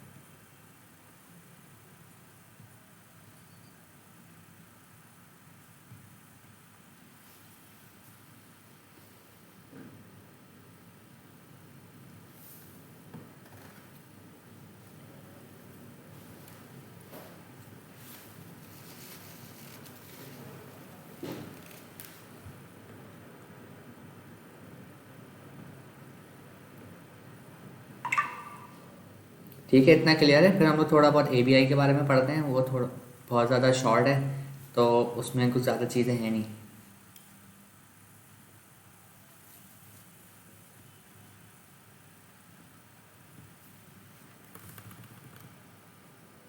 ठीक है, API क्या होती है, जैसे आप लोग जब भी आप लोग अपना कॉन्ट्रैक्ट, आपने देखा होगा कि जब भी आप लोग अपना कॉन्ट्रैक्ट कंपाइल करते हैं तो यहाँ पे देखें API का ऑप्शन आ रहा है। एक API है, एक है बाइट कोड।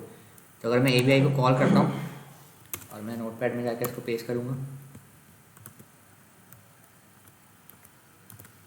तो ये देखिए बहुत बड़ा सा जेसन का ऑब्जेक्ट है ये। इसको मैं यहाँ से हटा के यहीं पे पेस्ट कर देता हूँ।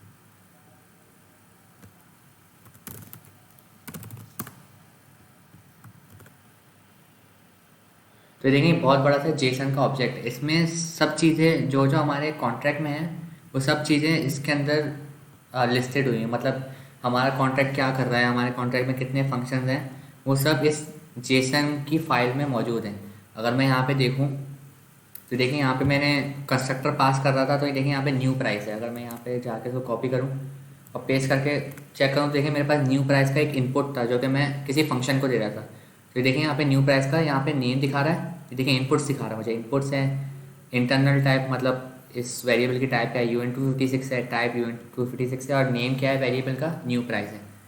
और जो फंक्शन जिस फंक्शन का ये इनपुट है वो नेम यहाँ पे दिखा रहा है, चेंज प्राइस ऑफ कार। तो अगर मैं यहाँ पे जाऊँ और लिखूँ change the price of car, तो देखेंगे ये चेंज प्राइस ऑफ कार का ये इनपुट है, मतलब हम बाहर से इनपुट ले रहे हैं। तो सारी डिटेल्स इसमें है कि आउटपुट क्या दे रहा है, स्टेट की इम्यूटेबिलिटी क्या है, कि नॉन पेएबल है, ये सब यहाँ पे बता रहा है। तो इसको यूज़ करके हम लोग जो हमारी जावास्क्रिप्ट की एप्लीकेशन है, रिएक्ट की या वेबसाइट की जो भी एप्लीकेशन है, उसके अंदर इसको हम लोग इंटीग्रेट करके कॉन्टेक्स्ट से हम लोग रीड एंड राइट कर सकते हैं। जैसे एपीआई होती है किसी भी बैकएंड की, इसके अंदर एपीआई की लिस्ट होती है। जब भी हम उस एपीआई के एंड पॉइंट पे हिट करते हैं तो वो हमारे पास डेटा आता है, वैसी ही ये एबीआई है। यहाँ पे ये एबीआई, एक होती है एपीआई, एक होती है एबीआई। तो अगर हमें कभी भी चाहिए होगी, हमें कभी भी इस कॉन्ट्रैक्ट से इंटरेक्ट करना होगा, तो हम क्या करेंगे, इस एबीआई को कॉपी करेंगे और फिर इसके ज़रिए हम लोग कॉन्ट्रैक्ट से इंटरेक्ट करेंगे। एक ज़रूरत पड़ती है हमें एपीआई की और एक पड़ती है कॉन्ट्रैक्ट के एड्रेस की। हमने एपीआई अच्छा देख लिया, तो हमने देख लिया बाइट कोड। अब बाइट कोड क्या होता है, तो मैं यहाँ पे जाके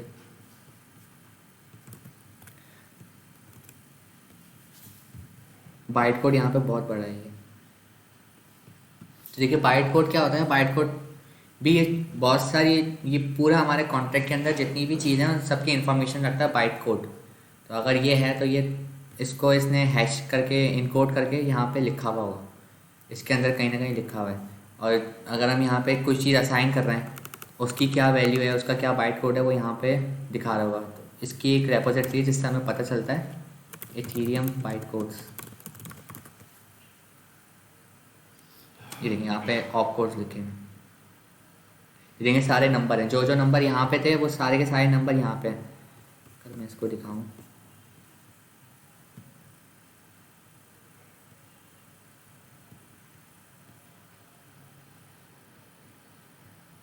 ये देखिए ऑप कोड्स दिए हैं कि ऐड का, कि जब एडिशन होगा कि A+B होगा तो उसका बाइट कोड के अंदर उसके अंदर ये नंबर मौजूद होगा, U01 मौजूद होगा उसके अंदर। अगर मैं यहाँ पे देखूँ, वैसे हम लोग कोई एडिशन कर नहीं रहे तो 01 होना नहीं चाहिए उसमें। 01 बहुत बहुत बहुत सारी जगहों पे है यहाँ पे। और अगर मैं यहाँ पे मल्टीप्लिकेशन में अपने कोड में कर रहा हूँ तो मल्टीप्लिकेशन का बाइट कोड जो होगा वो 02 होगा। स्टैक इनपुट A B होगा, फिर A मल्टीप्लाई बाय B, और फिर उसकी जो कैश वगैरह लगेगी वो सब यहाँ पे पता चल जाएगी। इस ऑपरेटर, ये जो ऑपरेटर है क्या ऑपरेशन परफॉर्म कर रहा है, उसका बाइट कोड ये है। तो ये सब चीज़ें यहाँ पे लिखी हुई है, सारे जो हमारे ऑपरेशंस हैं वो सारे यहाँ पे लिखे हैं और उनके बाइट कोड भी यहाँ पे लिखे हैं 1A। तो ये सब इन्फॉर्मेशन बताते हैं कि हर एक बाइट कोड जो है वो हर एक डिफरेंट गैस फीस चार्ज करता है। अगर मैं इस पर गिटहब पे जाऊँ, एक गिटहब पे लिंक है,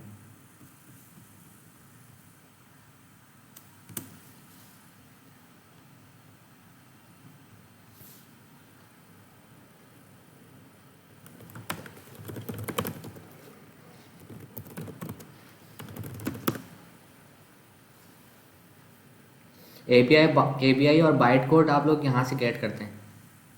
यहाँ पे एपीआई या बस आपने कॉपी करी और बाइट कोड भी आपने कॉपी करा, ये आपको मिल जाता है। अगर आपको ईथर स्कैन पे ढूंढना है, आप किसी ईथर स्कैन पे आप चले जाएँ, ईथर स्कैन पे भी पड़ा होते हैं ये। यहाँ पे मैं जाऊँगा ईथर स्कैन पे, ब्लॉकचेन पे, ट्रांजैक्शंस पे, और यहाँ पे कोई भी अगर कॉन्ट्रैक्ट देखूँ मैं, ये वाला देखता हूँ।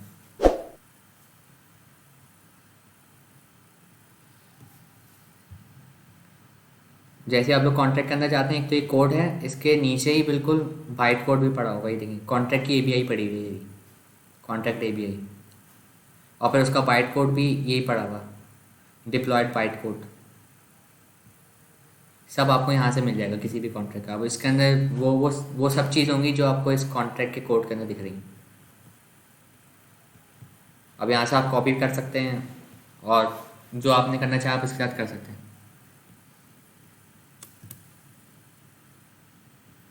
ये इथीरियम के op codes, stop, add, multiplication, और देखें हर एक ऑपरेशन की यहाँ पे गैस फीस बता रहा है। अगर हम लोग मल्टीप्लिकेशन अपने कॉन्ट्रैक्ट में यूज़ करते हैं तो उसका बाइट कोड ये होगा, और जो इसके अंदर गैस फीस लगेगी वो 5 होगी।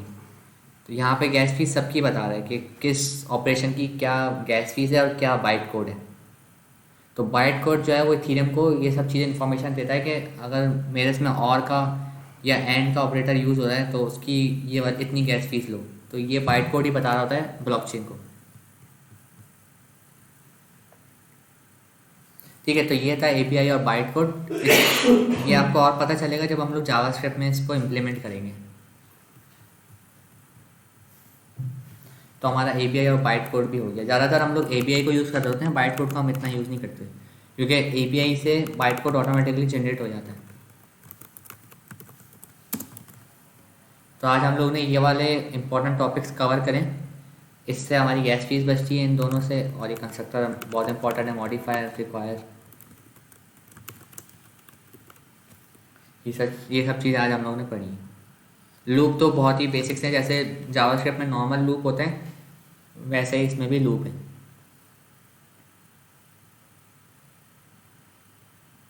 ठीक है, इतना क्लियर है। तो आज की क्लास इतनी ही थी। आज हम लोग ने इतने सारे टॉपिक्स कवर करे। नेक्स्ट क्लास में हम लोग ये वाले सारे टॉपिक्स कवर करेंगे जो कि थोड़े टाइम टेकिंग है, इसमें अच्छा खासी टाइम लगेगा क्योंकि इसमें बहुत सारी चीज़ आ जाती। ठीक है, तो अगले नेक्स्ट वीक आप लोगों से मिलते हैं। चलिए, अल्लाह हाफिज़। सर अली आप लोगों को अटेंडेंस का लिंक दूसरी पोस्ट में शेयर कर देंगे।